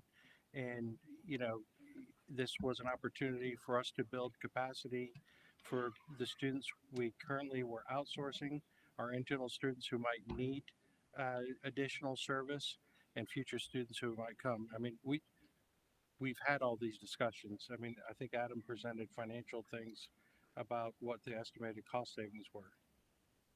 Not to mention allowing our students to actually go to a school that's located in our district. And not out of the district, and they can Yes. be with their family. So- And then the other thing is, I do believe, I don't remember which meeting, but Mr. Morpitzer, when I believe he did the presentation on the building, and it was, we're looking at the names. That wasn't a architectural map by any means, but it was some sort of a diagram to talk about the autism wing, the JROTC, which we've got our teacher, we've got all the teachers now. We've got our special ed program folks, we've got our JRTC person. So if we don't do this, then it delays both of those programs, correct? I just want to make sure I'm following. Yes. Okay, thank you. And to pile on that, just I'll say a minor detail, but it's not a minor detail. I think the function of this board or the dysfunction of this board, it is, according to our policy, it's the board's job to name a building. And I think we've just, through our dysfunction, lack of committees, whatever it is, the tail sometimes wags the dog. We didn't come together and have a meeting where we said, hey, here's what we're going to name that building. It was just presented to us. And But we never We haven't accepted it. named It it was yet. just, we didn't name it yet. I was just using that meeting as a reference point to discuss the fact of the diagram and those pieces that we've been discussing this evening that are pending in this Okay. construction piece. it We was, did it not was name. presented. It was presented. It was suggestions to us. That's all he did. He suggested it was not. And then the board had talked about at some point coming together to actually name. But that's the way I remembered that meeting, to recall the diagram, the discussion, that building out for JROTC, building out for our special education department. We talked about the stats of autism. We were all excited. Then we came back this year, found out about News Story willing to partner with us to come in our schools. So I'm just trying to put all the pieces together to show the timeline, which has been since last year to this year. We've been discussing, I know there was a big, a grant that Mr. Morpitzer put in, if I'm not mistaken, to also try to get some of this done, if memory serves me correct. Are you shaking your head? Yes. Yes, Am I- you're okay. correct. All right. Also, correct me if I'm wrong, but this project is broken into multiple small projects within the same building with separate project managers on the different portions. Is that right? Well, as far as project managers, there's nobody slated for the project manager role from a contractor standpoint at this point. I mean, right now we're just trying to get approval with the architect so we can move forward. We're going to do as much work as we can in-house to try and save the district money. There are certain things that we will need to contract, but everything that we can do in-house, we will, again, as in a cost savings measure. Well, it does appear that we are trying to split this so that we don't have to follow the threshold. We have 4 projects we haven't seen plans for, 4 separate bids, all in the same building. I think the plans that I saw were for a complete project. So it seems like we're splitting them, or the administration is splitting them so they don't have to fall under the contract provisions. Well, that's not true. Okay. They were not split to avoid any contract or bidding provisions. After we were notified that we did not win the grant, we said that this was a grand plan to do it all at once, but because we didn't get it, we were going to piecemeal it, and we talked about the priorities about ROTC, Cruiser Excel, and the autism school. And things have changed, you know, along the way. Originally, JROTC was more in the back of the building. It's now been moved up front. So as the plan has changed, so have the documents and the timeline that's gone along with each one of them. You know, there in all those documents also is more exterior parking. You know, and nothing has been touched on that yet. So from a project management architectural standpoint, I understand what you said, Mr. Group. What I don't quite get is in the relation of things, it's not huge space, right? They're pretty close together. So even though we may be having to address them separately from a bid standpoint, construction standpoint, why wouldn't we have the architect do the whole thing one time? Well, again, they came about in different phases and things have changed. For instance, the Excel portion was added on very late in the game. All these type of things, and we have a construction manager or a construction specialist on staff. So he will oversee most of these projects. Right. I saw in here, the reason I got confused is I saw a percentage on each job for project management, and that's where I got project management and probably CA work, construction administration. right. And I didn't understand why you would pay that. Obviously, I guess I'm getting it, but I didn't understand why in the world you'd pay that 4 different times or 3 different times, etc. Right? If you're running the project. And yeah, and it would if it was one large project, because typically when you get fees from architects and engineers, it's a percentage. So whether you do a percentage of, as it was mentioned, you know, $200,000 or the same percentage of $50,000 4 times, it's not going to change. No, but I bid it differently. Yeah, but we're not, again, a lot of this is going to be done in-house. We are planning on using our maintenance team to do as much work as possible in an effort to save the district as much as we can.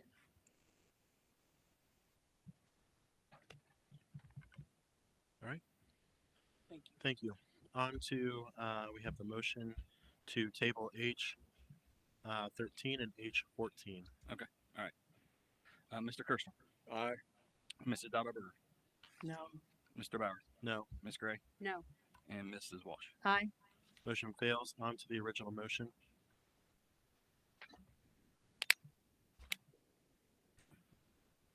All right, the original motion, Libby first and Latoya seconded. That's correct. Okay. Ms. Walsh. For the record, proceeding with item H 13 and 14 without an approval from the board to approve the facilities plan without prior approval of working drawings violates policy FA, FB, and FEF. I cannot support moving forward under these circumstances, and I ask that my objection be noted to the minute. Will do. Mrs. Walsh. No. Mrs. Gray. Aye. Mr. Bauer. Aye. Mrs. Dauberberger. And I would Yes, like sir. to add for my comment for my eyes that it would impact students being able to return to school. And Mr. Kirschner. Yeah, and I'm sorry I didn't get my question out. We never even talked about a completion date, so I don't even know what we're talking about there. No.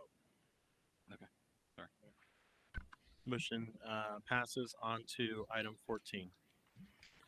Superintendent, Sorry. I'm ahead of you. The superintendent recommends the Groveport Madison Schools Board of Education approve the attached resolution for the electrical bid. So moved. Second.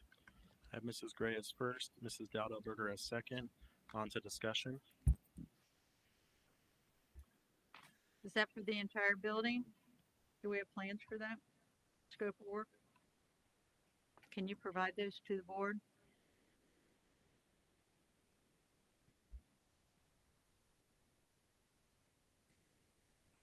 The electrical bid is for all four of those that were listed. Yes, it was put out for public bid, and we got one bid from Accurate Electric.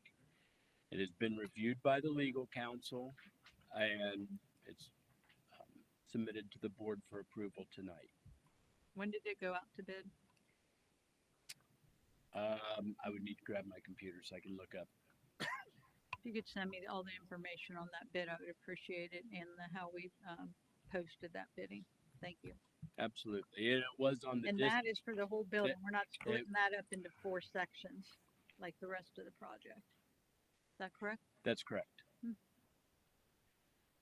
Did we And it was advertised on both our website and in the dispatch. Did we have other electrical contractors visit the site and not bid? We had a pre-bid and it was open to all electrical contractors. There was also multiple electrical contractors that were contacted and made aware of it, hoping to gain interest in the project. Did we have other electrical contractors come to the pre-bid meeting? There was not, no. It So was just from lack of only it one- wasn't from lack of trying. Only one electrical contractor showed up to a pre-bid to see the space? Yes.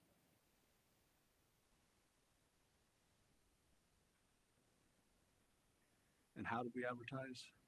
In the dispatch and on the website. Did we reach out to any of our locals? Yes, we reached out, along with the architect, even reached out to multiple electrical contractors that he was aware of that he thought might be interested in the project. Thank you. I'm just gonna say, when you go on a site, if we had them there, and you go on a site, and you see somebody saw cut through electrical on the floor, you're gonna run away. It's just making really bad work for somebody, and I don't understand whoever's responsible for making saw cuts through 8 inches of concrete in that building without imaging. That needs to really be looked at. Everything needed to be locked out, tagged out first. I agree. Sometimes when you're saw cutting the floor, trying to add restrooms, it's inevitable you're gonna hit conduits at time. I understand. And then normally when that happens, that's when you pull the electrical circuit overhead and then drop it down inside a wall and relocate your Totally outlets. understand. I totally understand. But sometimes an ounce of prevention is worth a pound of cure. And Agreed. we got a lot of tools in our tool belt that might make it better for us. Thank you. On to roll call, please. Mrs. Walsh, No. Mrs. Gray, Aye. Mr. Bauer, Aye. Mrs. Dettelberg, Aye. and Mr. Kirschner. No. Motion passes on to item 15. Superintendent recommends Groveport Madison Schools Board of Education approve the boys soccer team trip. So moved. Second. I have Mrs. Mrs. Gray as first and Mr. Kirschner as second. Any discussion? On to roll call, please. Oh. Is that trip for the student, this is for soccer, never mind, thank you. Mrs. Walsh. Aye. Mrs. Gray. Aye. Mr. Bauer. Aye. Mrs. Dettelberger. Aye. Mr. Kirschner. Motion passes on to item 16. The superintendent recommends that the Groveport Madison Schools Board of Education approve the theater and choir trip. So So moved. moved. Second. I have Mrs. Dowdell-Berger as first, Mrs. Gray as second. Any discussion? All I can say is I'd love to join you. Sounds awesome. I'm so excited that you guys are able to do this. Um, this Yeah. is a dream for our theater troupe and for the choir, I'm sure. So this is great that you guys are taking this and taking, how many students do you expect to go? Yeah, it's exciting. Yeah. It is exciting to see our music program grow. I know that Yes, there's a lot we're looking at a bare minimum of about 50 students or 50 total participants. That's including students as well as chaperones for the costs of the bus that's also going with us to kind of accommodate for everybody involved. That's great. I'm just excited for you guys. That'll be just an amazing experience for the students. Yeah. Congratulations. Can you let us know if there's someone who wants to go and cannot go? Absolutely. Thank you. I know we do have a few students who are in need financially, and we have a bunch of fundraising in place that we're willing to take on. We have like a pepperoni roller sale that we're hoping to do at least 3 times this year to help offset some of that cost. But then we also have some community engagement ideas to help bring in some funds to help with the students. But we also have boosters to help with scholarships and stuff. But we will let you know if we have any needs. Absolutely. Can I ask really quick, Mr. Treasurer, we hadn't earmarked anything specifically for what we raised this year. All of it's not going for Ed Trust. So maybe for our next board discussion, we can discuss that and see how we can get some seed money to them to start them out. The company that we are working through also offers a way for donors to get involved as well, be it either family members or community members, based on just how much they're willing to offer to a particular student or just for the cause in general. So each student will also be given a donor link that people can log on to in order to help that individual student achieve the goal that they need. If you could get the total cost for everybody that Mr. Collier, as far as the students go, that would be great. Yes, we actually do Can I have, okay, you better at be least ready. not total in terms of the entire cost of it, but we do know that for a student, all students will be in a quadruple occupancy, so 4 students per room. That student cost is coming up to $1,269. They do pay a initial deposit and then do a multiple amount of cost of 215 over the course of a few months in order to accrue that total amount that they have. Do you know if the company that they use for, like, say, the fundraising, do they charge a fee to, has it subtracted from the actual No, they donation? Okay, so it's set up as a charity, like, yeah, nonprofit. Okay, thank Mhm. you.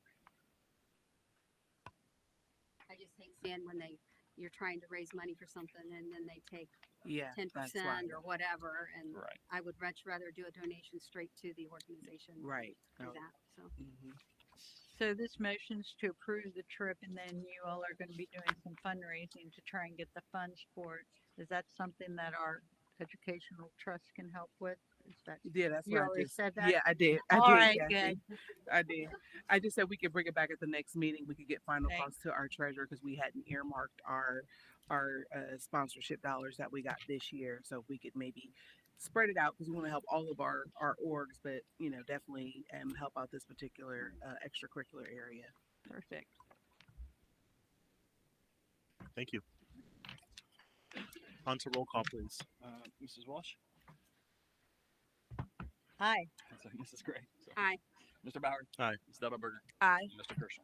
Aye. Motion passes. On to item 17. Superintendent recommends that the Groveport Madison School Board of Education approve up to 7 classified staff members to serve as Evolve Weapons Detection System monitors for the 2025-2026 school year, up to 1 hour per day at a rate of $22 an hour in accordance with the standing OPSI MOU. So second.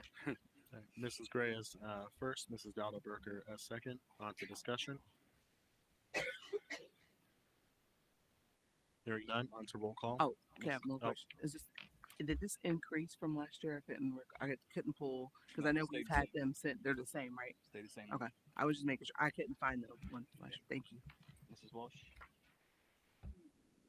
Oh, Mr. Kirschner. Aye. Mrs. Dutterberger. Aye. Mr. Bauer. Aye. Mrs. Gray. Aye. And Mrs. Walsh. Aye. Motion passes. On to item 18.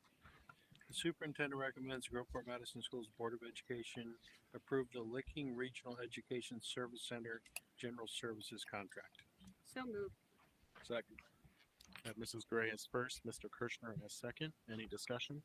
Yeah, is this just like the Central Ohio one, but this is, we're using another Yes, service this bureau? is another ESC, and Mrs. Bernowski is going to tell us about it. Okay, thank you.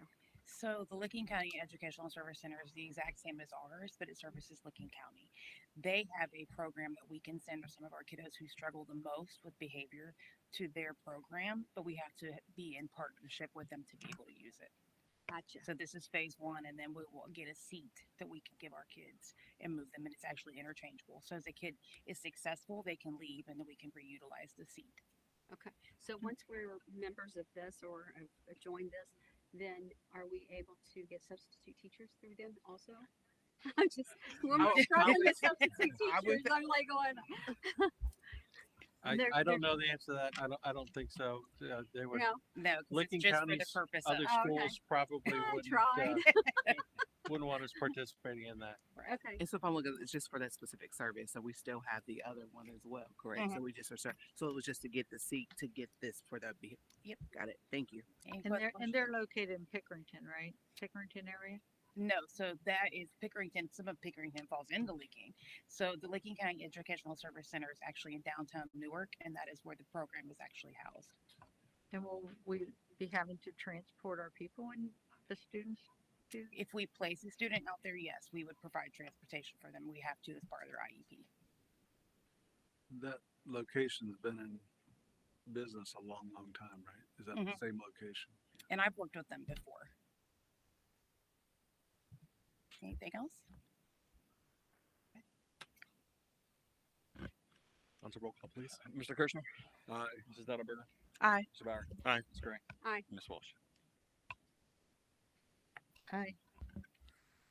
Motion passes. On to item 19.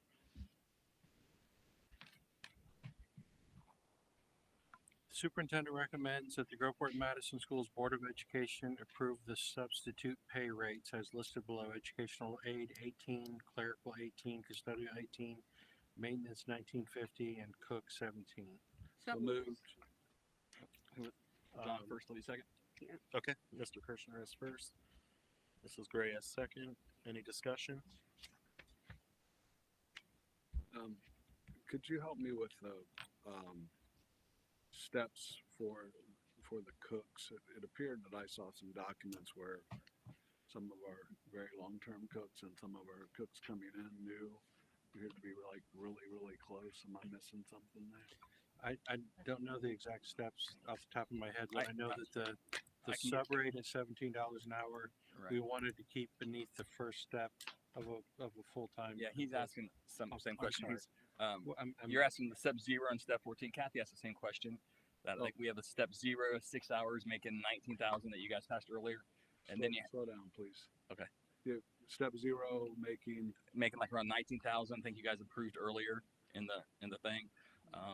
At 6 hours though, and then we have a step 14, but they're moving to 5 hours, but they're making similar stuff, and that's just based on the steps. I think. I mean, I don't have the OPC agreement in front of me, but we go by steps. That's been that's been approved in the negotiations. So I'm just seeing the correct steps and someone working on it lower. So one's 5 hours, one's 6 hours. Thank you. You're welcome.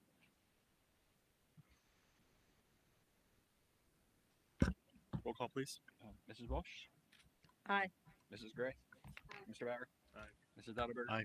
Aye. Mr. Kirschner. Aye. Motion passes. On to item 20. Yes, I'd like to motion that we add 20 more items to the agenda. Just kidding. Just kidding.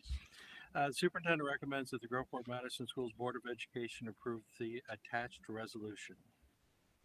The resolution is there, and as a point of reference, our current board policy. So moved. Second. I have Mrs. Gray as first, Mrs. Dowdleberger as second. On to discussion. Yeah, give me a minute. This is just clarification. Correct. This is just clarifying.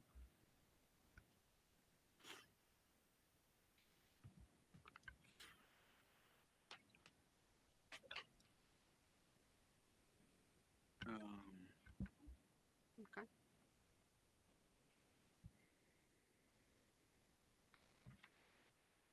Thank you. Hold on. What's the point of this? This is to clarify our current policy so that there's just no confusion moving forward.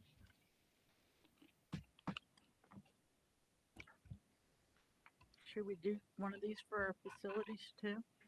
Our facilities policy? I have one.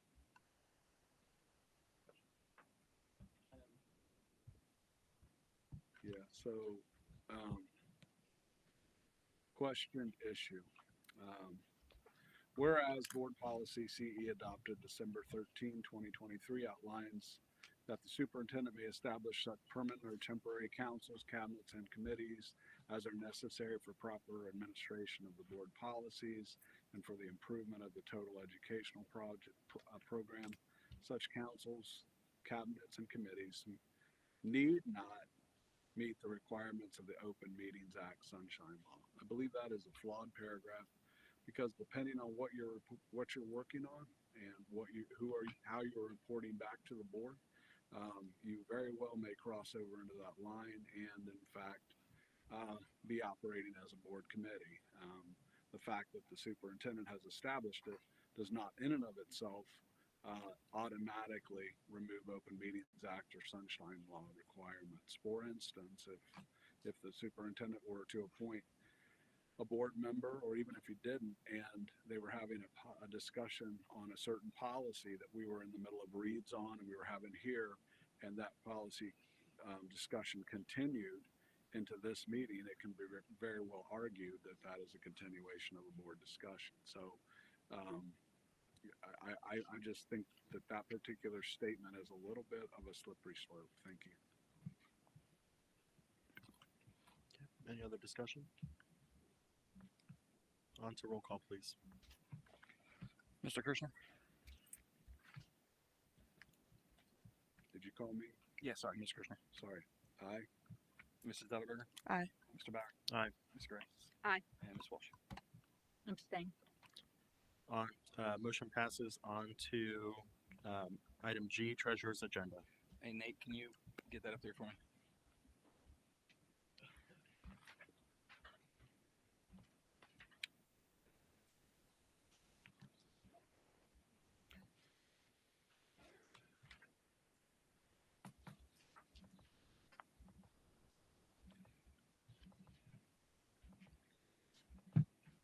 Okay.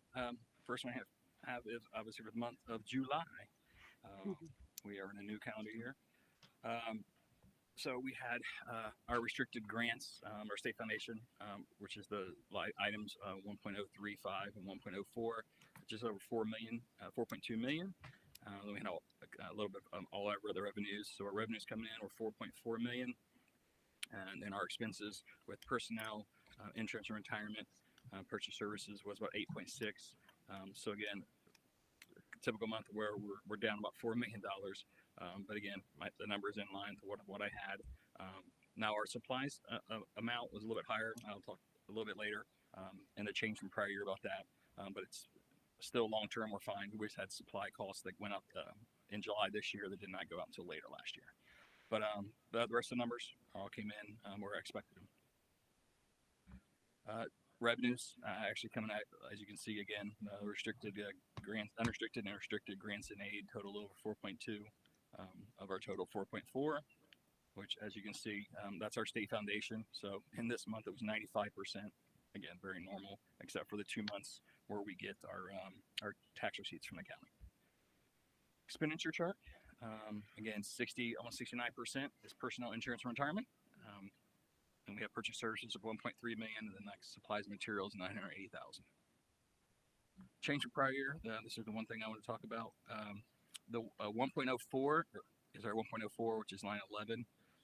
It was about $650,000 higher And the reason was this because we finally got our science of reading stipends revenue came in, and that was about 415,000. So we paid that out. You know, I had to pay that out in May and June. Remember the governor did that, so we paid it out then. So we finally got the money in July. So, and then the increases from prior year, obviously with personnel, about 200,000, retirement benefits. Purchasers was a little bit less actually, but then the supplies and materials it was 800,000 more than last year. But the CKLA we did not pay that till later last year, and we paid that $360 some thousand in July. So that was a big increase. Plus, we had a lot of textbooks in July that we had in August and September last year. So that's the reasons for the change in prior year. And that is all I have. So, has the House voted on any of the Override. Yeah, the overrides or the. No, the House, as of right now, has done one veto, and that was about it didn't affect us. It was about replacement costs and other levies. Now there is a ongoing council about the big one that affects us if it ever would go into is the 40% cash. They're doing a working group on that, but what's came about that is the working group, it won't be 40%. And again, we're only about 55%. So, but it would be much higher than 40% if they do something. I think what they're going to look at is look at the school districts that have 150%, 200%, 300% of their cash balance. I think that's the ones they're going to look at. And so they have until December. Is that correct?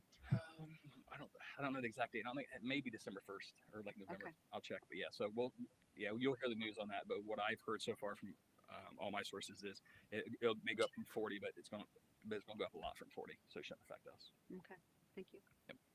I would like to ask that we look again when we go to do the next budget, that we look at increasing that reserve, that 3 million that we have. Okay. We've kind of talked about that. And The budget reserve? Yeah, the budget reserve. I would like to increase that. That was originally when we were borrowing 5 million from the future, and we said, okay, let's at least get 3 million, but I would like for us to get that increased just so that we have some type of cushion in there. Okay. All right. So if And we that's could all I have a have. discussion on that Okay, next yeah. time. Understood. And that's all I have for tonight. Yeah, I would say that I went to the OSBA legislative brief, and Senator Blessing spoke, as well as Representative Rose Sweeney, and they were talking about the very thing you were stating with the work group and trying to get the threshold higher to work on those things, because and they looked at other districts like Kentucky and Indiana where it could be the opposite with the vouchers and the cash flow. So it was very interesting to kind of see, where we are with that discussion. Are you a part of the work group by chance? I am not. Okay.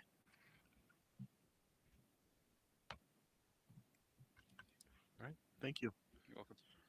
On to item H, comments, announcements, and other business. Yeah, I have a correction to my last vote. I obviously argued that we were on a slippery slope, and then I voted for it. Sitting up here, I've got new hearing aids, and they're not doing me any good. When I switch to other screens, I don't get my closed captioning so often. That's why I didn't hear him call the vote. Just for the record, I intended to vote no on that item regarding the review of policy due to the items I stated. You would note that to the minutes. Passes regardless. Libby, you just talked about increasing the cushion, which sounds great. Did you want to make that in the form of a motion to direct the treasurer? No, I just wanted to be a discussion item. Thank you. Okay. I have a motion that hopefully was printed and shared with you. I sent it in and asked that it would be. As I mentioned, my board packet came pretty late, and some of this information is somewhat late coming to me. But I have a motion to correct the scope of our investigation. Reads as follows.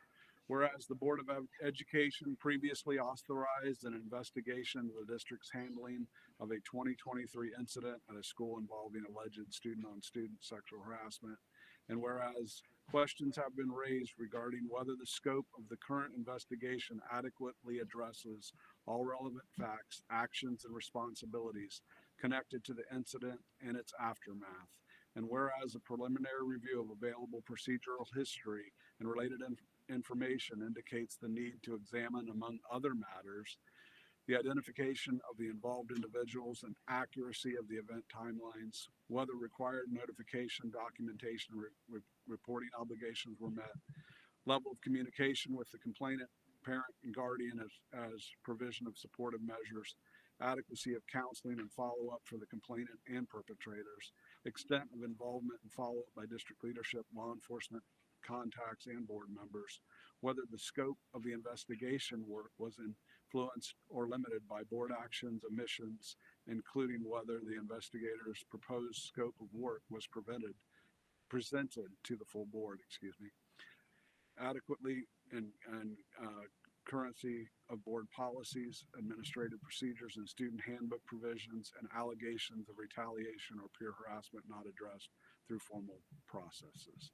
Whereas it is in the best interest of the district, its students, and the community to ensure the investigation is comprehensive, objective, and the results in actionable recommendations. Therefore, be it resolved that the Board of Education hereby corrects and expands the scope of independent investigation to include full examination of board involvement, including communications, actions, any limitations or directions placed on prior investigations and potential interference with the scope of work, administrative handling, including all building level and central office staff actions, documentations, communications with family, compliance with Title IX and policy AC, ACA, ACB, and adherence to reporting obligation. 3, law enforcement interaction, including timelines, communication, and alignment with district policies on police involvement in sexual harassment allegations. 4, policy, practice, and training review, including Title IX policies, ACA and ACAA-R, non-discrimination policy, ACA, ACB, student handbook 12B, website accuracy, clarity of reporting, documentation, and record retention procedures and training requirements for administrators, staff, and board members. Recommendations for revisions to board policy, administrative procedures, and student handbooks and staff training to address shortcomings, improve student safety, ensure compliance, and promote transparency. Be it further resolved that the investigator is authorized to obtain and review all relevant records, communication, and testimony, and the district administration and board members shall cooperate fully with the expanded investigation. Do I have a second? Second. On to discussion. So this investigation has already been done, and we had hired an outside service to do this. It was not done in, and when it was given, we actually used your recommendations in the past to the investigation. Am I correct? That's what I thought. I was going to ask this question. Yeah. So what happened, and the reason I'm bringing this forward is because as we amended, I asked for a Title IX investigation, and that the board's response be looked at, and to accomplish these things. And what happened was the investigator provided a proposed scope of work. Did we ever see it? Did we ever vote on? Did anybody here see the proposed scope of work besides the board president? It was an independent investigation. So, again. Okay, no, but the investigator provided a proposed scope of work that she wanted brought to this board and voted on. That didn't happen. Then the investigator told me that she was instructed not to do a Title IX investigation and to limit the investigation to the district, to the school level. So it wasn't what I asked for. I don't even know if should we be talking about this right now? I'm looking at our council. No. Yeah. Okay. So let's. Why? We shouldn't be looking at the scope, according to our council, we shouldn't be looking at the scope of an investigation as a board when the scope provided to the investigator didn't match the motion that we made. I'm confused. You shouldn't be talking about the contents of the investigation. It's a confidential investigation and report. Right, and I intentionally did not bring forward any details of the investigation itself. I simply, and I was very careful not to. I simply outlined what our expectation was against the motion that I made because the scope of the investigation was limited according to the investigator. I'm not responding to that. I'm simply responding to the question about whether you should be talking about the details of the report. Oh, right. And thank you. I am not. I know that. Yes, thank you. I'm not doing that. I'm not mentioning anything regarding any details. I'm simply addressing the scope and the fact that we gave this investigator a threshold of building level.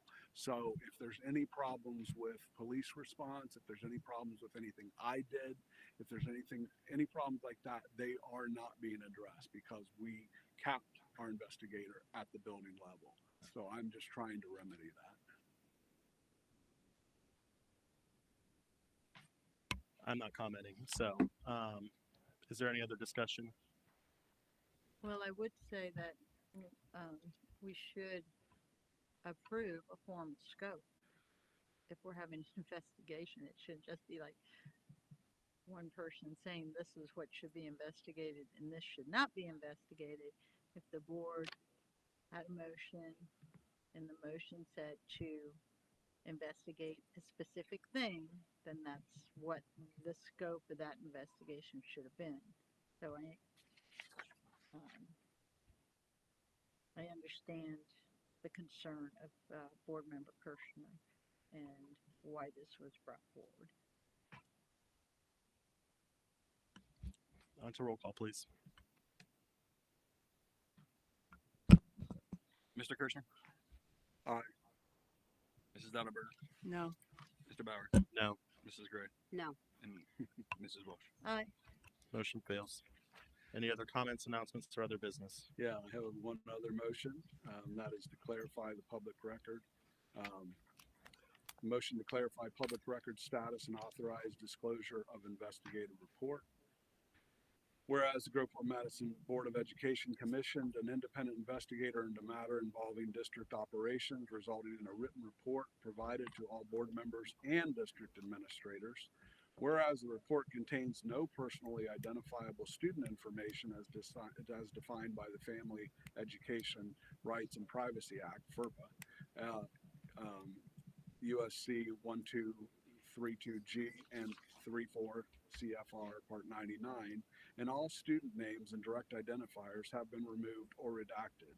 Whereas the Public Records Act, RC 149.43, provides that any document created, received, or kept by a public office that documents the organization functions, policies, decisions, procedures, operations, or any other activities of the office is a public record, subject only to limited statutory exceptions. Whereas the marking of a record is confidential by its creator does not by itself create a legal exemption from disclosure under Ohio law. Whereas no valid statutory exemption applies to the factual content of the investigation report in its current redacted form, and any legitimate exempt portion, such as attorney-client privilege communications or attorney work product, can be removed through targeted redaction without withholding the report in full. Whereas statements that the report is categorically protected from disclosure to any third party are inaccurate and inconsistent with both FERPA and the Ohio Public Records Act. Whereas to ensure transparency and avoid unnecessary ambiguity, any blacked out or redacted areas in the released version of the report should include the same descriptor used in the investigative report. E.g., if there was something like a respondent one or potential complainant and that was blacked out, that should be used as an identifier so that readers understand the general nature of the redacted content without revealing protected information. Now, therefore, be it resolved by the Groveport Madison Board of Education that the board affirms that the investigative report with existing student identification information removed is a public record under RC 149.43. The board directs that any remaining legitimately exempt content be reviewed and redacted narrowly, consistent with the Ohio Public Records Act and applicable privileges. The board directs that any redaction be labeled with the same neutral descriptors used in the investigative report to preserve clarity and context while protecting legally exempt information. The board authorizes the release of redacted report to requested party in compliance with public records law. The board further directs that any further communication to the public or stakeholders accurately reflect the requirements of the Ohio Public Records Act and the limitations of FERPA. Do you have copies of that motion? I'm sorry, I asked that it be printed and provided to all of you. It was not? I don't have it. Okay. I didn't realize it was a second. Thank you. This was yeah, he's gonna make it. He didn't realize there were two. That there were two. Thank you. Okay, my mistake. And just to clarify, we had a report with board policy all over it. Pages of board policy stamped confidential, as if even our board policy can just be magically made confidential with a watermark. All right, so you've made a motion. Do we have a second? Second. Okay, on to discussion. I don't have a copy. You don't have that, John, a copy of that motion? He's Yeah, making they're a copy making- now. We just didn't get it. We didn't get it till today. Well, till like right now. Hold on 1 minute then. If you have it, could you have it via email, Kathy? Okay.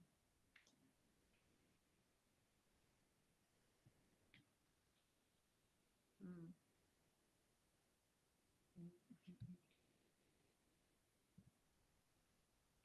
Can you give a summary of that motion, John?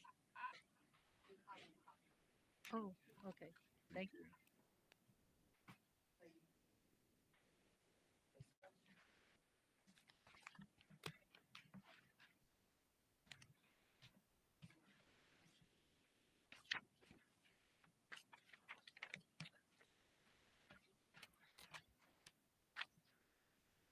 So we're on discussion.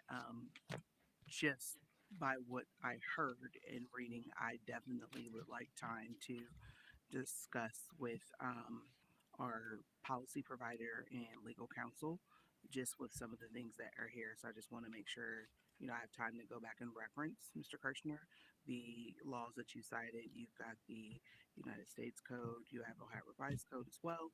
So just want to make sure I have time to do that. And this is a lot, which is, fine, but just want to make sure I put that on the record that we want to make sure we work with our legal counsel and policy provider.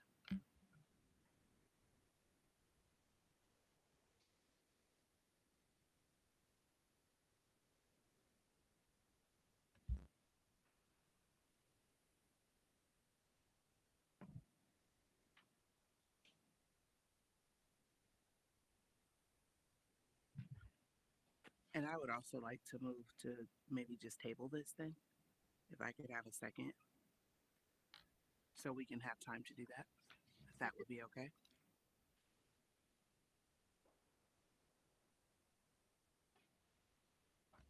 All right, so Can you table a motion? I'm gonna have to look that up under Robert's rule. I don't. Well, after we're done, we can vote on it, but I would like to table it. You can, yes. I would like to table it. I just don't want to.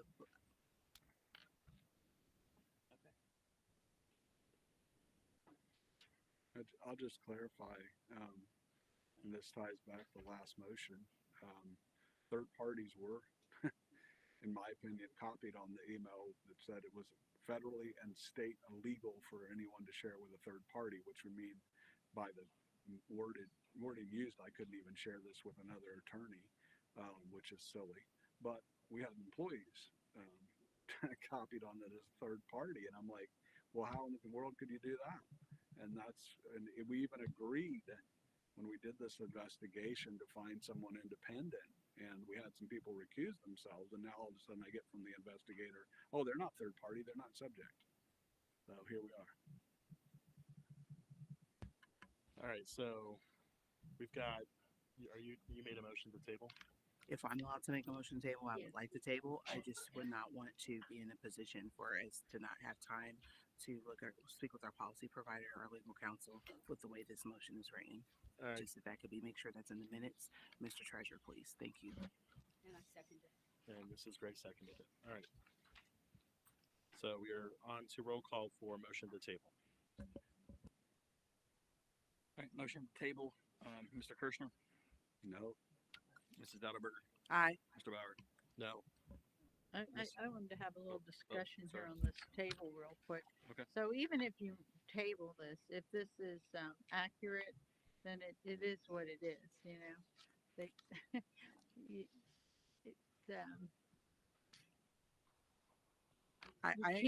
can't say, the board can't say, oh, hey, no, this is not a public record because we don't want it to be. So I'm just saying, you can table it, but if this is accurate, then there's nothing you can do to stop the Ms. Walsh, process. and Ms. Walsh, I know I'm not trying to do anything but do my due diligence, like you stated earlier, with wanting access to things and the way this is written and read. I just want the same opportunity to review, and it's 1051 with several references to things put in a document that I didn't get prior to review. That's all I'm asking. Well, in that case, you would postpone it to a specific date. You wouldn't table it because if you table it, it could never be taken off the table if you don't want to take it off the table. But if you want to review it until the next board meeting, you would postpone it to the next board meeting. Point of order. We're in the middle of a roll call. Okay, motion to table. John, you said no. Seth. Right. Latoya, yes. Latoya, yes. I said no. No. Mrs. Gray No, I'd like to vote on this. and Mrs. Walsh. Motion to table. Yes. So no would be table. Correct. Correct. No. Motion fails. On to the original motion. Mr. Kirshner was first. Mrs. Walsh was second. Correct. Mr. Kirschner. Aye. Mrs. Dowderberger. No. Mr. Bauer. No. Ms. Gray. No. Mrs. Walsh. Aye. Motion fails. Any other comments or other business? Well, I just want to make comments and welcome all of our teachers and administrators back. Back to school was amazing. I saw the pictures, the video, everything looked great. The students are very happy. I know my kids are very happy. So just kudos to all of our teachers and our administrators for all the hard work. For making back to school night even great. It was great at our school as well. So I want to shout out all the schools and doing all the great work that they're doing because my kids were very excited to be back in, see their bus driver. So keep up the good work and thank you.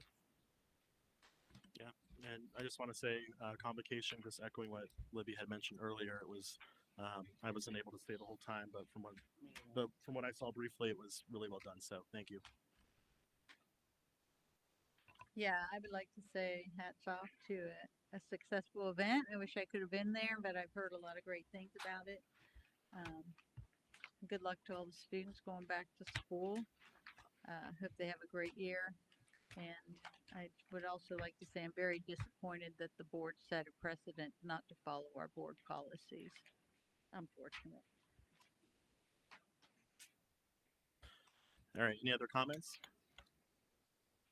On to item I, adjournment. I need a motion to adjourn. So moved. Second. All right. Who wants second? Kathy was second. All right, Mrs. Walsh or Mrs. Dowdelberger was first. Yep. Mrs. Walsh was second. Yep. On to roll call. Whoops. Aye. Mrs. Gray. Aye. Mr. Bauer. Aye. Mrs. Dowderberger. Aye. Mr. Kirschner. Aye. All right, motion passes. It is 10:54. We are adjourned.